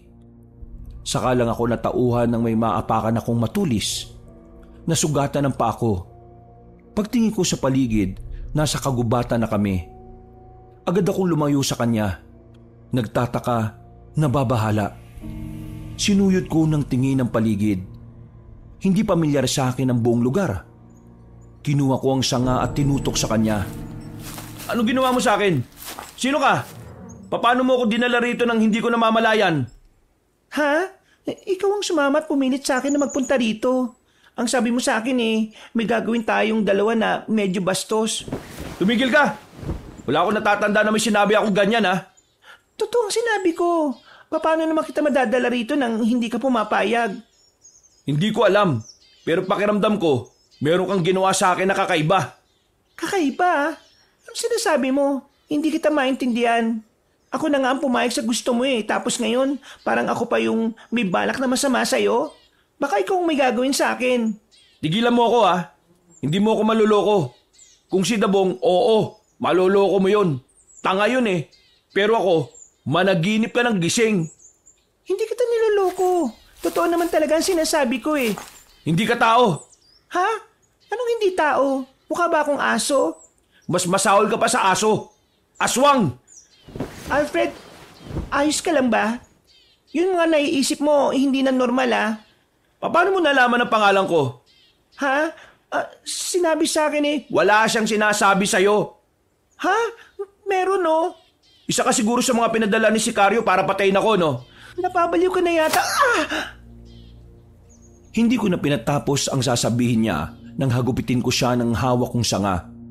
Dahil matalim ang bandang dulo noon ay nasugatan ko siya sa muka. Dito ko na nakita kung papaanong nagbago ang reaksyon ng kanya muka. O di ba tama ako? Hindi ka tao? Isa kang aswang? Ginagawa ko lahat para walang masaktan ngayon. Pero ikaw ang nagtulak sa akin na gawin ito. O bakit? Tingin mo naman matatakot ako sa'yo? Oo, dapat ka matakot kasi wala kang dalang kahit na anong armas. Noong mga oras na yon, Kabanong, ay saka ko lang napagtanto na ang tanging magagawa ko lang sa kanya noon ay sapakin siya sa muka. Hindi ko dala ang katana ko. Naalala ko na bibili lang pala sana ako sa palengke noon. Humigpit ang hawak ko sa sanga. Kahit na alam kong wala rin namang magagawa ang sanga na yon, hindi pa rin ako nagpakita ng kawalan ng pag-asa. Ano naman? Kung ano man ang binabalak mo sa akin, hindi ko hayaang magawa mo yun. Nang ganun-ganun na lang. Sige, tingnan natin kung kakayanin mo ang gagawin ko sa'yo. Biglang nagbagong itsura ng pagmumukha niya. Nawala ng kagandahan nito. Kumulubot ang mukha nito. Dumami rin ang balahibo nitong itim sa katawan. Lumundag siya palapit sa akin. Hinampas ko siya ng sanga sa mukha. Pero naputo lang yon. Nang mahawakan ko siya sa balikat, sinuntok ko siya sa panga. Pero parang hindi siya tinablan. Kaya ang ginawa ko, dinakma ko ang dibdib niya. Malambot. Kahit ako nagulat din sa ginawa ko. Pero dahil doon, tila nawala siya sa sariling wisyo. Sinamantala ko ang pagkakataon kaya tinusok ko ang mga mata niya gamit ang daliri ko. Batid kong wala akong magiging laban sa kanya. Kaya noong mga oras na yon, mas pinili ko na lang na tumakbo. Nilakihan ko ang bawat takbang ko. Pero sadyang mabilis ang babaeng aswang. Agad niya akong nasundan at naharangan. Kahit pipikit-pikit ang mga mata niya, ay malakas naman ang kanyang pakiramdam. Talagang ginagalit mo ako, ha? Subukan mo lumapit. Dadakmain ko ulit yan. Bago mo matakma to, datakmain ko rin yung mukha mo. Oh, baka nakakalimutan mo. Bawal mo akong patayin, di ba? Gusto ng pinuno nyo na bihagin lang ako para gamitin laban sa lolo ko. Oh, alam ko, no? Ganon ang plano ninyo. Sa sinabi kong yon, ay tila kumalma siya ng bahagya. Napagtanto niya rin siguro na hindi niya ako pwedeng panggigilan. Kaya naman kumuha na naman ako ng pagkakataon. Dinampot ko ang lupa sa gilid. Paghawak ko, naramdaman kong may malambot. Wala na akong pakialam kung may tae yun ng baka. Binato ko sa kanya at agad din namang lumapat sa mukha niya. Gigil na naman siya sa akin. Sa puntong yon ay nakatakbo na naman ako. Buong akala ko ay makakatakas na ako dahil nakarating na ako sa kalsada. Pero pagtingin ko roon, hindi rin ako pamilyar sa kalsadang yon. Wisit naman talaga to. Nasaan na ba talaga ako?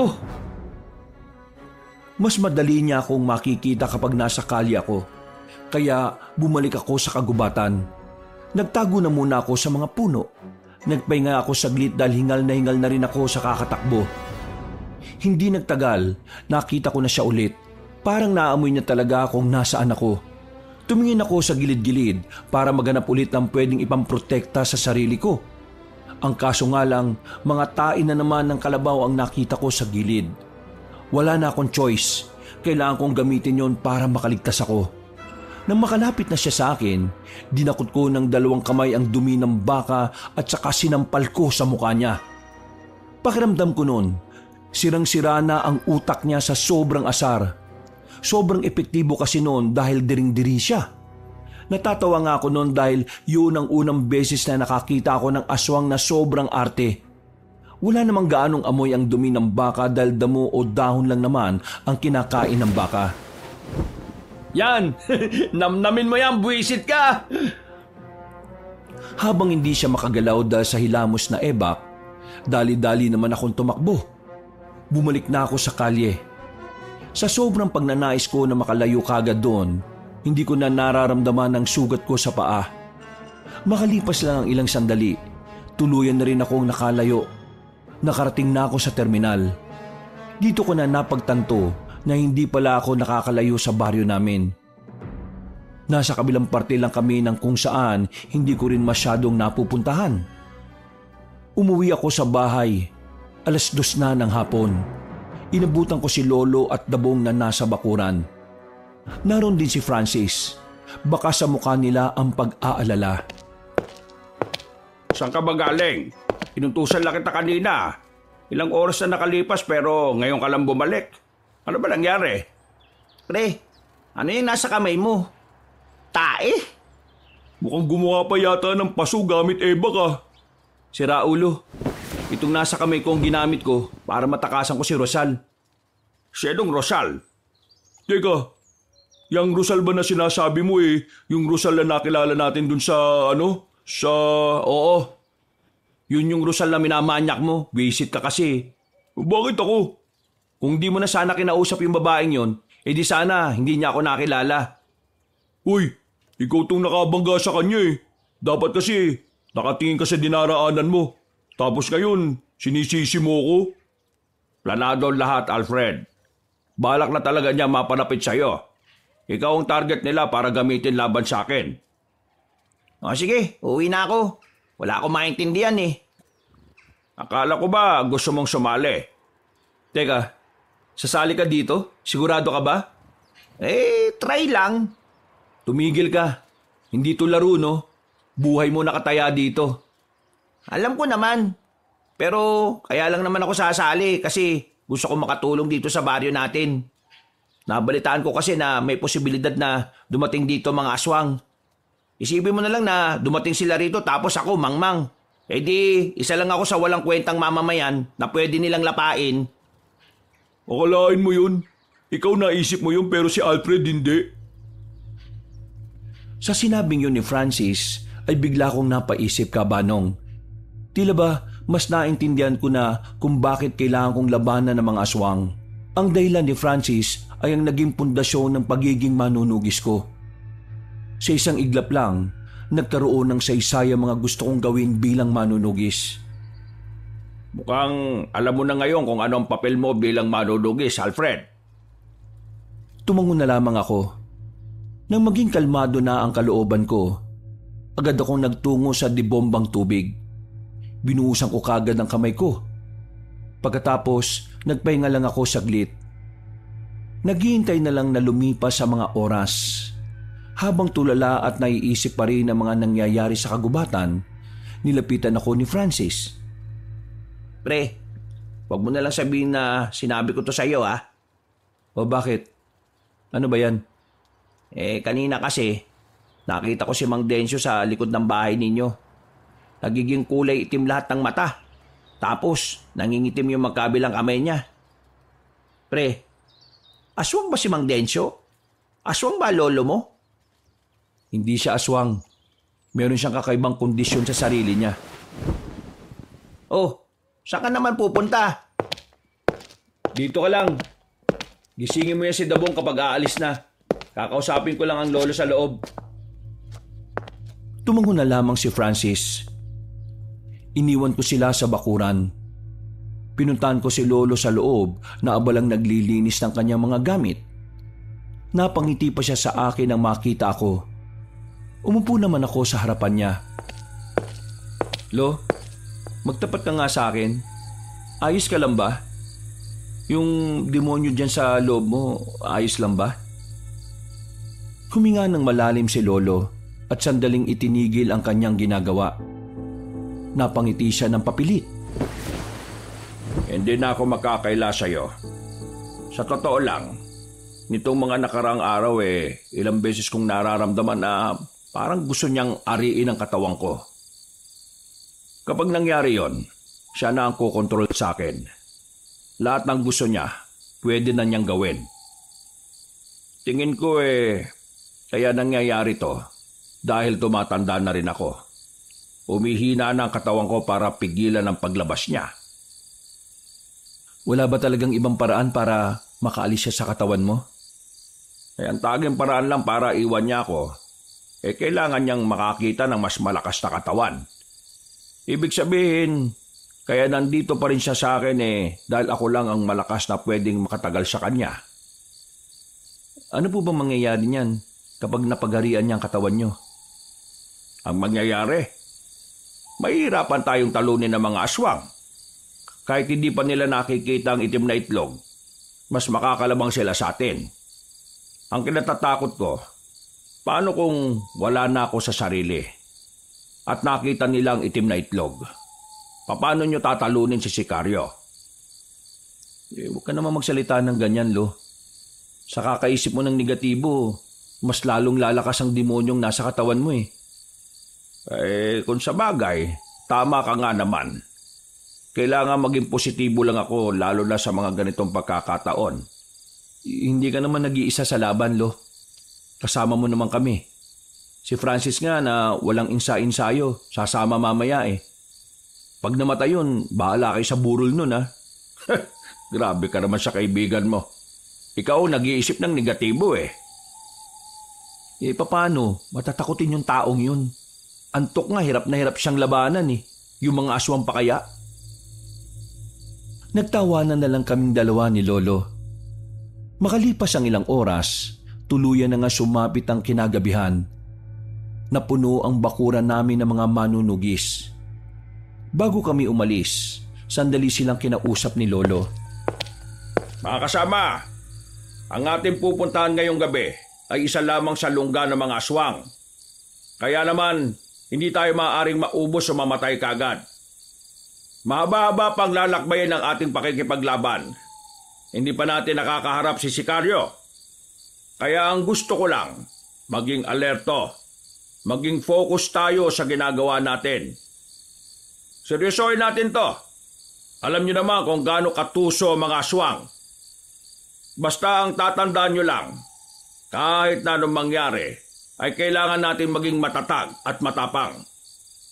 Gagawin natin to para sa ating mga pamilya, para sa ating baryo at para sa ating kapayapaan. Nagpalakpakan ng malakas ang mga manunugis. Pre, ikaw na bahala sa akin mamaya . Dapat nga huwag ka nang sumama . Sasayangin mo lang ang buhay mo dito. Ikaw naman, kung makapagsalita naman to, parang mamamatay ako kagad. Sinasabi ko lang na delikado ang papasukin mo. Hindi kita mababantayan doon. Alam nga naman na ikaw lang intindihin ko. Hindi naman ako nakagalaw na maayos. Wag mo na pala akong intindihin. Ako nang bahala sa sarili ko. Kayang-kaya ko yan. Bahala ka. Oo nga, kayang-kaya niya yan. Ano ka ba? Dapat may tiwala ka sa kanya. Saka pa. Bago kami umalis ng baryo, nagsagawa pa ng padasalang ilan sa mga kalugar namin. Alam kasi nilang lahat kung saan ang tungo namin. Nung gabi ring yun, Pre, malayo ba pupuntahan natin? ewan ko, hindi ko alam. Basta sumunod ka na lang. Alfred, anong gagawin mo mamaya kay Rosal kapag nakita mo siya? Ngayong daladala ko na tong katana ko, ihiwain ko katawan niya sa dalawa. Ingat ka, Alfred, ha? Magaling man din lang ang mga babaeng aswang. Alam ko, natuto na ako sa ginawa niya nung una. Natigil ang aming pag-uusap nang sumenyas na si Lolo Dencio. Marahan kaming umupo lahat. Sa mga sandaling yun, naramdaman na namin ang presensya ng mga aswang. Pero nanatili kaming tahimik sa kinalalagyan namin. Nakatingin lang kami sa magiging senyas ni Lolo. Hindi nagtagal ay nakita na rin namin ang grupo ng mga aswang na may mga dalang malalaking lampara. Kitang-kita namin na may bitbit silang mga tao na wala ng malay. Tumutulo pa ang dugo habang binubuhat nila ang mga yon. Tao yun? Huwag kang maingay. Tinakpan ko ang bibig ni Francis. Napatigil ang mga aswang nang marinig nila ang kaluskos na nalikha namin. Dahil dito, walang choice si Lolo kundi ang sumenyas na ng pag-atake. Sabay-sabay kaming lumabas. Hindi ko na hinintay pang makalapit ang mga aswang. Tumakbo na ako patungo sa kanila. Gamit ang mga katana, pinag-aataw ko ng taga ang mga yon. Sinabayan din naman ako ni Dabong. Nasa 20 aswang ang mga yon, pero hindi sila tumagal ng 3 minuto sa amin. Mababang uri ng aswang lang ito. Sila mga nautusan na kumuha ng makakain. Pero huwag tayong maging kampante dahil mas marami pang aswang na makakasalubong natin sa daan. Napatingin ako kay Francis. Nakatayo lang siya sa gilid. Hindi makapagsalita. Kung maliwanag nga lang sa kinilalagyan namin, baka nakita na namin ang namumutla niyang mukha. Francis, nakita mo naman siguro ang ginawa namin kanina. Ngayong merong oras para umatras, ipapatid kita sa mga tao ko kung ayaw mo nang tumuloy. Oh, hindi. Kasama pa rin ako. Nagulat lang naman ako eh. Pero mamaya, makakasabay na ako sa inyo. Sigurado ka ba? Oo, sigurado ko. Humanga ako ng bagya sa kaibigan ko ng mga oras na yon.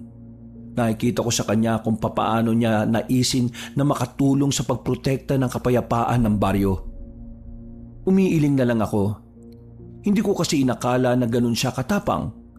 Noong mga bata pa lang kasi kami, kagat lang ng langgam ay umiiyak na siya. Muli kaming nagpatuloy sa paglalakad. Bandang 9:00 na nang may matanaw na kaming mga aswang. Nakatitig sila sa harapan ng punong akasya. Palagay namin noon, galing sila sa mahabang paglalakbay at nagpapahinga lamang sila sandali. Mag-ingat ang lahat. Hindi na mababang uri ang mga aswang na yan. Elo, anong uri ng mga aswang na ba yan? Mga aswang na asbo. Mga aswang na apdo? Asbo, hindi apdo. Abdo ang putik. Maglinis ka nga ng tenga mo. Tabong, kayong 5. Doon. Alfred, kayong 5 sa kabila. Kami naman dito. Palilibutan natin sila. Bibiglayin natin sila habang kampante sila sa paligid nila. Iwasang makagawa ng kahit na anong ingay para hindi sila mabulabog.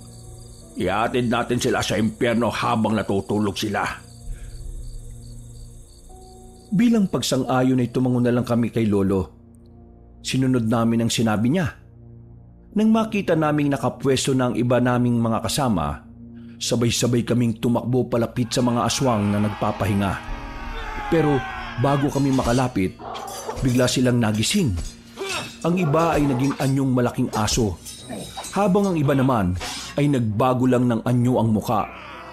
Karamihan sa kanila gumapang paakyat ng puno, pero may ilan din naman na talagang sinalubong kami.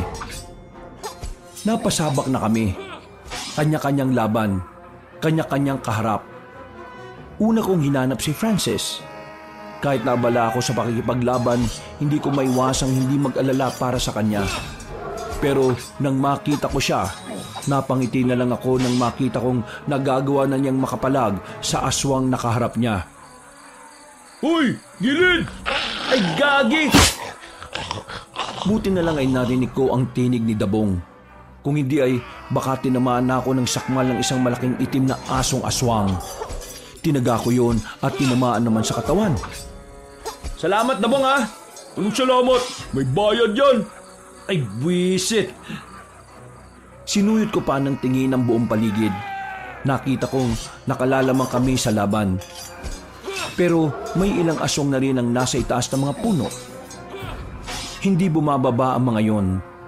Bala ko na lang sanang patamaan ng bato yon, pero nanlaki ang mga mata ko sa ginawa ni Lolo. Nakita ko mismo kung gaano kataas ang ginawa niyang paglundag. Naabot niya ang aswang. Hinila niya pababa. Ganon din ang ginawa niya sa iba. Walang kahirap-hirap niyang pinagpapapaslang ang mga yon gamit ang mataas niyang talon. Lo, paano mo nagawa yun? Isa lamang yan sa mga abilidad na meron ng kapangyarihan ko. Mas marami ka pang makikita sa mga susunod na senaryo, Apo. Lalo kong ginanahan ng mga puntong yon, Kabanong. Parang nasabik akong makita kung papaano ba talaga lumaban si Lolo. Ilang sandali lang, tuluyan na rin naman namin natalo ang mga aswang. Pero may ilan sa kanila ang nagawang makatakas. Kagaya ng ginawa namin sa una, sinunog namin ang katawan ng mga aswang na yun. Pagkatapos ay nagpatuloy na kami na parabang walang nangyari. Bandang alauna na ng madaling araw nang marating na rin namin ang lungga ng mga aswang. Yari sa kawayan ng mga kabahayan doon. Meron pa silang malaking bandila sa bungad ng kanilang lugar. Nandito na tayo. Ito na ang lugar na sinasabi ni Romana. Mas maraming malalakas na aswang sa loob. Ramdam na ramdam ko kahit na nandito pa lang tayo. Mang Densyo, yung pinuno nila, nandyan ba? Hindi ko nararamdaman ang presensya niya. Pero meron akong nararamdaman na isang presensya na talagang nakakahigit sa kanila. Si Rosal, malakas ang kutob ko na siya ang namumuno dyan. Kung ganun, siya nga siguro yung kanang kamay ni Sicario. Magsasama-sama tayo sa puntong ito. Ihanda nyo na ang mga maliliit na gaserang garapon. Sindihan at ihagi sa lugar nila. Saka tayo lulusong papasok. Inilabas na namin ang gaserang garapon na inihanda namin. Bawat isa kasi sa amin ay may 3 ganon na ibinaon. Si Francis lang ang wala kasi biglaan lang din naman ang pagsama niya sa amin. Nabulabog ang mga aswang sa ginawa namin. Sunog agad ang ilang kabahayan doon. Pero ang hindi namin inaasahan ay ang mga aswang na nanggaling sa likuran namin. Mga buwak!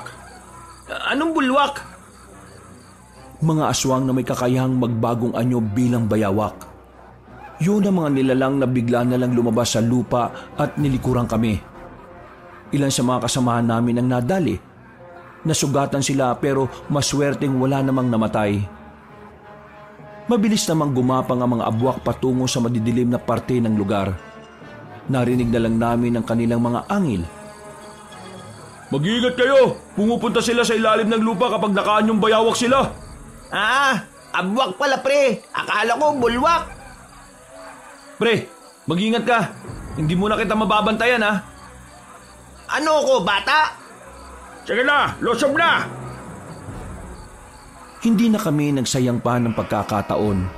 Kahit ang mga kasamahan naming sugatan ay agad na pumasok sa baryo. Sa puntong ito, nakipagsabayan na kami sa kanila. Sa kaliwang banda, nakita ko si Rosal na nakatuntong sa bubungan. Hindi na ako nagdalawang isip na sundan siya. Tumakbo siya pero tumigil din na makarating na kami sa parteng maraming puno ng nyog. Wala akong nararamdamang takot sa mga sandaling yon. Malakas ang loob ko dahil daladala ko na ang katana. Ano? Nakapagilamos ka na ba na maigi? Parang amoy na amoy ko pa rin yung baho eh. Tanga ka ba? Wala namang amoy ang tayo ng baka eh. Ang tinutukoy ko ay ang baho ng hininga mo. Tama ng satsat. Pagbabayarin kita sa ginawa mo sa mukha ko. Tingnan mo, may bangas na ako. Ikaw ang dahilan kung bakit ang pangit na ng tingin ko sa sarili ko. Uy, di ko kasalanan kung pangit ka na sa umpisa pa lang ha. Humanda ka sa akin ngayon! Tumakbo siya ng mabilis sa akin. Kakalmutin niya sana ako pero bigla siyang nadapa sa harapan ko. Tinaga ko siya pero agad siyang nakailag. Ako naman ang lumapit sa kanya. Hinigupit ko ng malakas ang babaeng aswang. Lumikayo ng malakas na hangin. Nakailag pa rin siya. Ang natamaan lang ay ang mga halaman sa likuran niya. Nanlalaki ang kanyang mga mata nang maputol ang mga halaman kahit nahangin lang naman ang tumama. Maya-maya pa, naramdaman ko na lang na may kung anong init ang nagmumula sa katana. Hindi ko na sinayang ang pagkakataon. Sinundan ko lang ng sinundan si Rosal. Hanggang sa wakas, tinamaan ko na rin siya. Nanlalaki ang mga mata niya nang mapansing wala na ang kaliwang braso niya. Kahit ako, nagulat din sa nagawa ko. Hindi ko inakala na ganun pala kalakas ang sandata na gamit ko. Partida, hindi ko pa gaanong nilakasan ang paghataw. Dahil sa nangyari, tila nagkaroon na ng pag-aalinlangan si Rosal na lumapit. Naramdaman niyang hindi siya sasantuhin ng gamit kong sandata. Bigla siyang hiningal. Anong klaseng tao ka? Bakit may ganyan kang klase ng sandata? Hindi sa akin to. Hiniram ko lang to eh. Kaya pasensya ka na lang. Ako ang nakalaban mo. Kung si Dabo ang kaharap mo, baka nanalo ka pa eh. Pakitaan mo lang ng dede yun eh. Bibigay na yun. Hindi ako papatalo sa'yo. Kahit isa na lang ang braso niya, wala siyang pagdadalawang isip na lumusob sa akin. Pero handang-handa ko sa mga sandaling yun. Kaya nang lumapit siya, bigla kong hinataw ng malakas ang babaeng aswang. Hindi na siya nakailag pa. Tinamaan siya sa dibdib. Hindi na siya nagkaroon ng pagkakataon na makatayo. Diretso bagsak na siya sa lupa. Narinig ko na lang na umuubo na siya. Hindi nyo kakayanin ng supremong sikaryo. Hindi niya rin kakayanin ng lolo ko. Hindi ko na siya pinagsayangan pa ng oras. Agad na rin akong bumalik sa mga kasama ko. Sa puntong yon, kitang-kitang lamang na kami sa kalaban. Nakatayo na nga si Lolo sa gilid. Lo, napaslang ko na si Rosal, yung aswang na namumuno rito. Alam ko namang magagawa mo yon. Mahusay. Ano nang gagawin natin ngayon? Uubusin na lang natin ang mga natitira. Pre, nakita mo ako? Ang dami ko nang napatay na aswang, pre. Mga 2. Dami nga ah. O sige na, tapusin na ninyo yung mga natitira para makabalik na tayo. Pre, tara na. Nagmamadali naming nilapitan ni Francis sa mga aswang. Inakyat na rin namin ang mga nasa bubong. Wala kaming pinatawad. Inubos namin ang mga yun. Kaya makalipas lang ang ilang minuto ay natapos ang laban. Wala namang namatay sa amin, pero mayroong mga nasugatan at malalalim ang mga sugat. Kaya bago kami umalis doon, inasikaso na muna namin ang aming mga kasama. Mga kasama, binabati ko ang lahat. Mahusay kayo. Nagtagumpay tayo sa labang ito. Ngayon, magiging blanco ang mga susunod nating akbang dahil wala tayong ideya sa iba pa nilang pinaglulunggaan. Kaya naman, inihiling ko na kapag nakabalik na tayo, protektahan natin ang kanya-kanya nating mga baryo. Malakas ang kutob ko na sila ang lalapit sa atin dahil sa nangyari ngayon. Mang Densyo, tanong ko lang, kung kanya-kanya natin poprotektahan ang mga sarili nating baryo, paano yung ibang baryo na may kakaunting manunugis lang na miyembro? Kakayanin kaya nilang protektahan ang mga baryo nila? Oras na para obligahin natin ang mga residente na matutong ipagtanggol ang kanilang mga sarili laban sa kasamaan. Tama yan. Dahil hindi sa lahat ng oras nasa tabi nila tayo. Ang tanong, lahat ba sila makikiisa? Ako na kakausap sa mga tao. Matapos ang sandaling pag-uusap namin doon, ay agad na rin naming nilisan ang lugar na yon.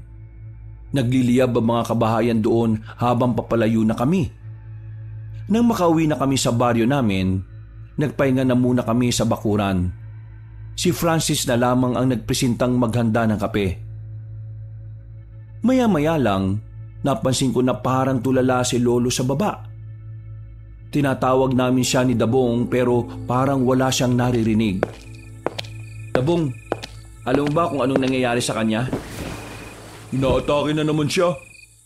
Inaatake ng ano? Ilang beses na nangyari sa kanya yan noon eh.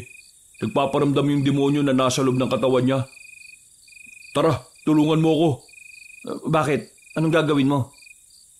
Nasabi sa akin ni Mang Densyo na kapag nagiging ganito siya, kailangan itali natin ang kadena mga paa niya at dumistansya tayo sa kanya.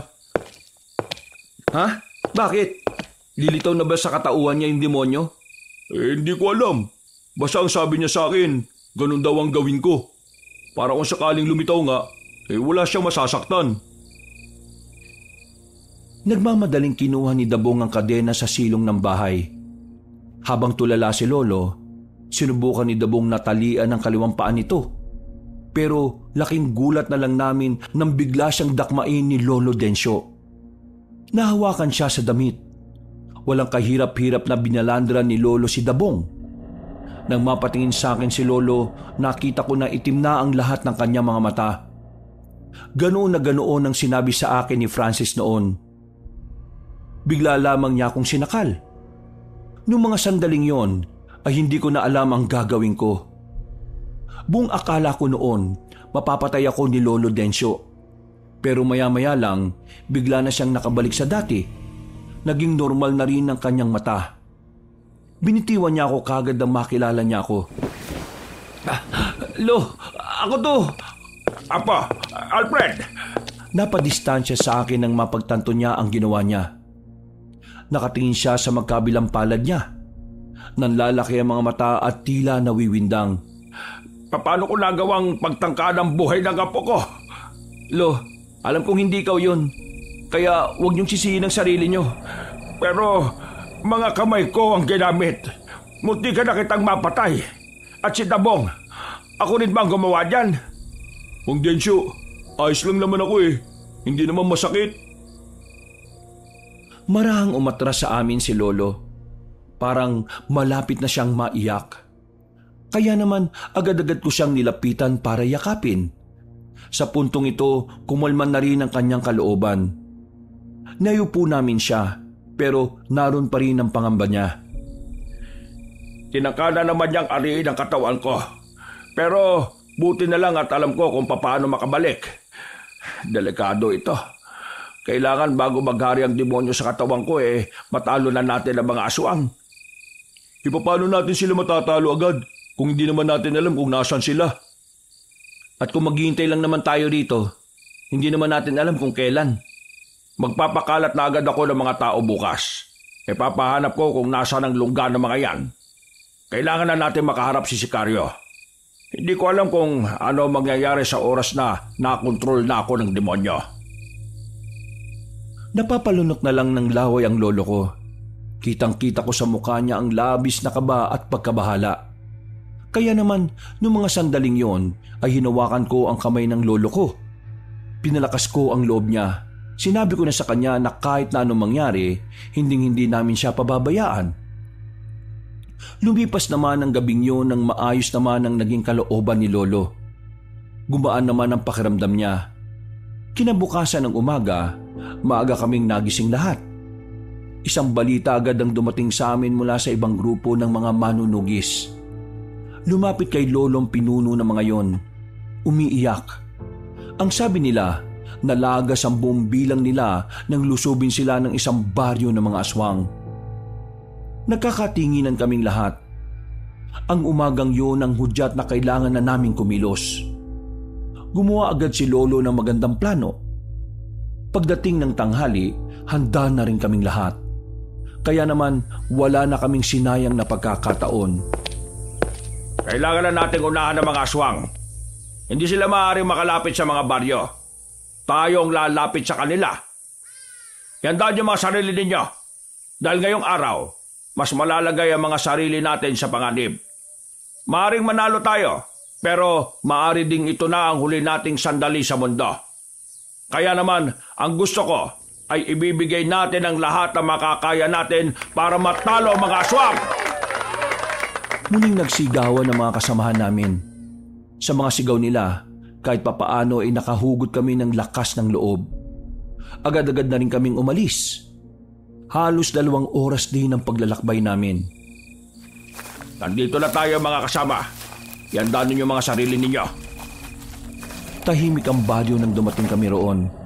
Ayon kay Lolo, tila inaasahan na ng mga aswang ang pagdating namin. Maya-maya pa, isang matandang lalaki rin ang nakita naming naglalakad sa loob ng baryo. Papunta siya sa bungat kung saan naroroon kami. Nang ilang metro na lang ang layo niya sa amin, ay tumigil siya at tumingin sa amin ng may ngiti. Mukhang may panauhin pala ako ngayong hapon. Hindi ko inaasahan na palay na pala ang lumalapit sa manok. Pero kinagagal akong malaman na narito kayo. Nang sa ganon, may bibigay nyo ng madali sa akin ang itlog na itim. Sa kasamaang palad, wala sa amin ang hinahanap mo. Hindi kami narito para ibigay ang gusto mo. Narito kami para gawin ang gusto namin. At yun ay ang wakasan na mga binabalak ninyo. Ha! Wala sa inyong itlog? Wala namang problema. Magsisimula na lang muna ako sa tinatawag kong Plan B. At yun ay ang tapusin na ang buhay mo, Dansyo! Nang sa ganon, wala nang maging hadlang sa mga gusto kong gawin sa bayan na ito. E di simulan na natin to para maaga na tayong matapos. Kung ganon simulan na nga natin nang malaman na natin kung sino ba talaga ang dapat na maghari. Pumitik lang ng daliri si Sikaryo. Narinig na namin ang mga aswang sa paligid. Naglabasa na ang mga yon. Naramdaman ko kagad ang nakakakilabot nilang presensya. Mas marami sila kung ikukumpara sa amin. Pero hindi ko nakitaan ng takot ang mga kasama ko. Maliban na lang kay Francis na inatake na naman ng kaduwagan. Hindi nagtagal, lumusob na ang mga aswang. Tumakbo na rin ako para makipagsabayan. Noong mga sandaling yon, nararamdaman ko ng medyo alanganin kami. Bukod kasi sa mas marami-rami sila, ay mas mabibilis din ang galaw nila kumpara sa mga nauna naming nakalaban. Nang tingnan ko naman si Lolo, nakita kong patas lang ang laban nila ni Sikaryo. Pero hindi ako mapanatag. Para kasing nahihirapan si Lolo kahit na nagagawa niya namang makasabay. Uy! Focus, pre! Focus! Natauhan ako nang tapikin ako ni Dabong sa balikat na malakas. Hinawakan ko na maayos ang katana ko at muli akong nakipaglaban. Ginamit ko ang malakas na paghataw na nagdulot ng malakas na hangin. Marami agad ang natumba sa ginawa kong yon. Kahit na papaano, naging patas na ang bilang ng mga manunugis at ng mga aswang. Nang gagawin ko na sana ulit yon, nagtaka ako dahil hindi ko na maulit. Baka isang beses ko lang siya pwedeng gawin sa isang araw. Oy pre! Tulong! Napalingon ako sa gilid nang makitang naroon nga si Francis. Hirap na hirap siya. Kaya naman, nagmamadali ako makalapit sa kanila. Pinagtatataga ko ang mga yon. Nakahinga siya ng maluwag nang masigurong patay na ang 5 aswang na nakapalibot sa kanya. Magtino ka nga. Ikaw ang unang mamamatay dito kapag hindi mo inalis sa katawan mo yung takot na yan Okay ka na kahapon Salamat. Salamat O yan, okay na ako ulit. Bigla na lang tumakbo si Francis sa gitna at pinagtatataga ang mga aswang na kinakalaban ng iba naming kasamahan. Napapailing na lang ako sa kanya.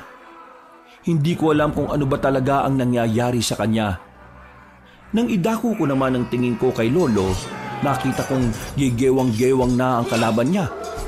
Lumapit ako doon para masaksihan ng malapitan kung papaano talunin ni Lolo ang supremo na mga aswang. Nagkabali ka ng estima, Sikaryo. Malayo talaga ang agwat nating dalawa. Masyado ka namang kampante! Bigla na lamang nagbago ng anyo si Mang Sikaryo. Tumangkad dito. Lumaki rin ang katawan.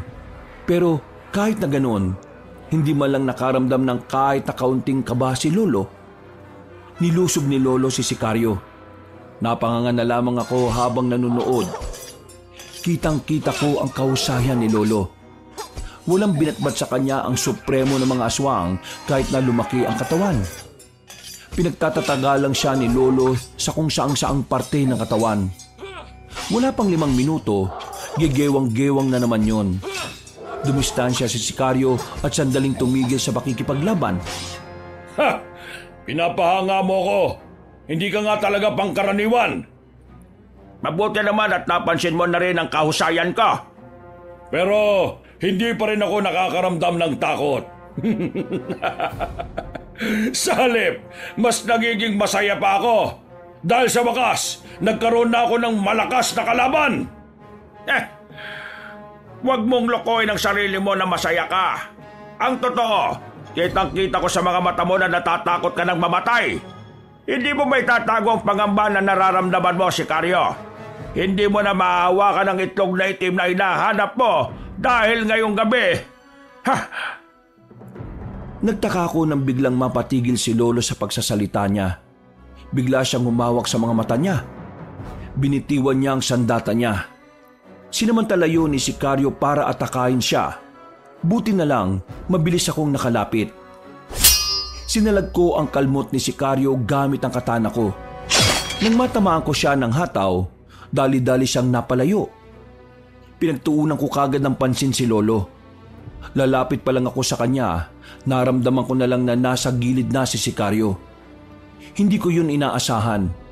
Ang akala ko, wala na siyang natitirang lakas sa dami ng galos niya sa katawan. Nahawakan niya ako sa kamay. Piniga niya ang kamay ko hanggang sa mabitiwan ko ang katana. Humaba naman ang kuko niya. Itinutok niya yon sa leeg ko. Mamili ka, Densyo. Buhay ng apo mo o buhay mo? Hindi sumagot sa kanya si Lolo Densyo. Noong mga oras na yun kasi, lumitaw na naman ang demonyong nakatago sa katawan niya. Naging kulay itim na rin ang mga mata niya. Pati na rin ang kamay nito. Maging si Sikaryo ay nagtataka rin kung ano ang nangyayari sa lolo ko. Dahil sa pagkamangha at pagkawindang, nakakuha ko ng pagkakataon para makawala sa kanya. Sakto naman na biglang lumusob si Lolo. Pero hindi na si Lolo Densyo ang kumokontrol sa katawan niya. Para na itong mabangis na hayop na walang nakikilala. Ilang beses ko rin siyang tinawag pero hindi na niya ako naririnig. Ha? Sino ka? Anong klaseng nilalang ka? Nahawakan ni Lolo Densyo si Sikaryo sa muka. At kahit anong gawing kalmot at suntok ng supremong aswang, tila hindi naman tinatablan si Lolo Densyo. Nang si Lolo Densyo naman ang sumuntok ng malakas sa tagiliran, agad na tumilapon si Sikaryo. Hindi pa nakontento si Lolo. Sinundan niya ulit ang matandang aswang. Pinagsusuntok niya yun ng marami sa muka. Wag! Huwag kang lalapit sa kanya! Pero baka hindi na mabawi ni Lolo ang katawan niya. Mamamatay ka lang! Wala na siyang nakikilala ngayon! Nangyari na ang hindi dapat mangyari! Hindi pwede! Hindi pwedeng wala tayong gawin, Dabong! Si Lolo mapapahama kapag tumingin lang tayo! Maubos tayong lahat kapag nanatili tayo rito!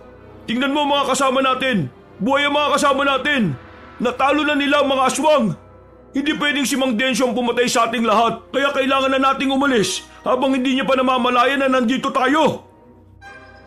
Ayaw ko mang iwan si Lolo Densyo noon, pero napagtanto kong tama naman ang sinabi ni Dabong.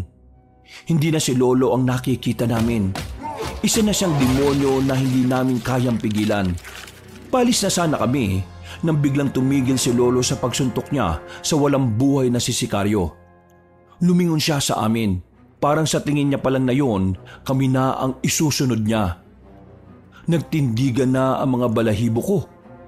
Lalo na nang makita naming naglalakad na siya sa aming direksyon. Mga kasama, tumakbo na kayo! Ako nang bahala rito! Ano pinagsasabi mo? Mamamatay ka nga eh! Hayaan mo na ako. Lolo ko naman siya eh. Baka kapag narinig niya ng paulit-ulit ang boses ko, makabalik siya sa dati. Bakit hindi mo? Sige na kasi! Dali na! Umalis na kayo! Wala na siyang nagawa nang itulak ko siya. Napapailing na lang siya at sinimulan ng umalis. Ilang sandali lang, lumapit na sa akin si Lolo Densyo. Bigla na lang niya akong sinakal. Buong akala ko noon ay katapusan na ng buhay ko. Pero nagulat na lang ako nang bigla niya akong mabitiwan. May tumara kasing palaso sa balikat ni Lolo. Nang tingnan ko ang bandang gilid, nakita ko roon ang matandang babae na pamilyar sa akin. Nakakadiri mang sabihin, siya ang matandang babae na nagnakaw ng una kong halik. Pasensya na at nahuli ang dating ng mga bata ko. Aling Romana? Huwag kang mag-alala, baby boy. Walang mangyayaring masama sa lolo mo.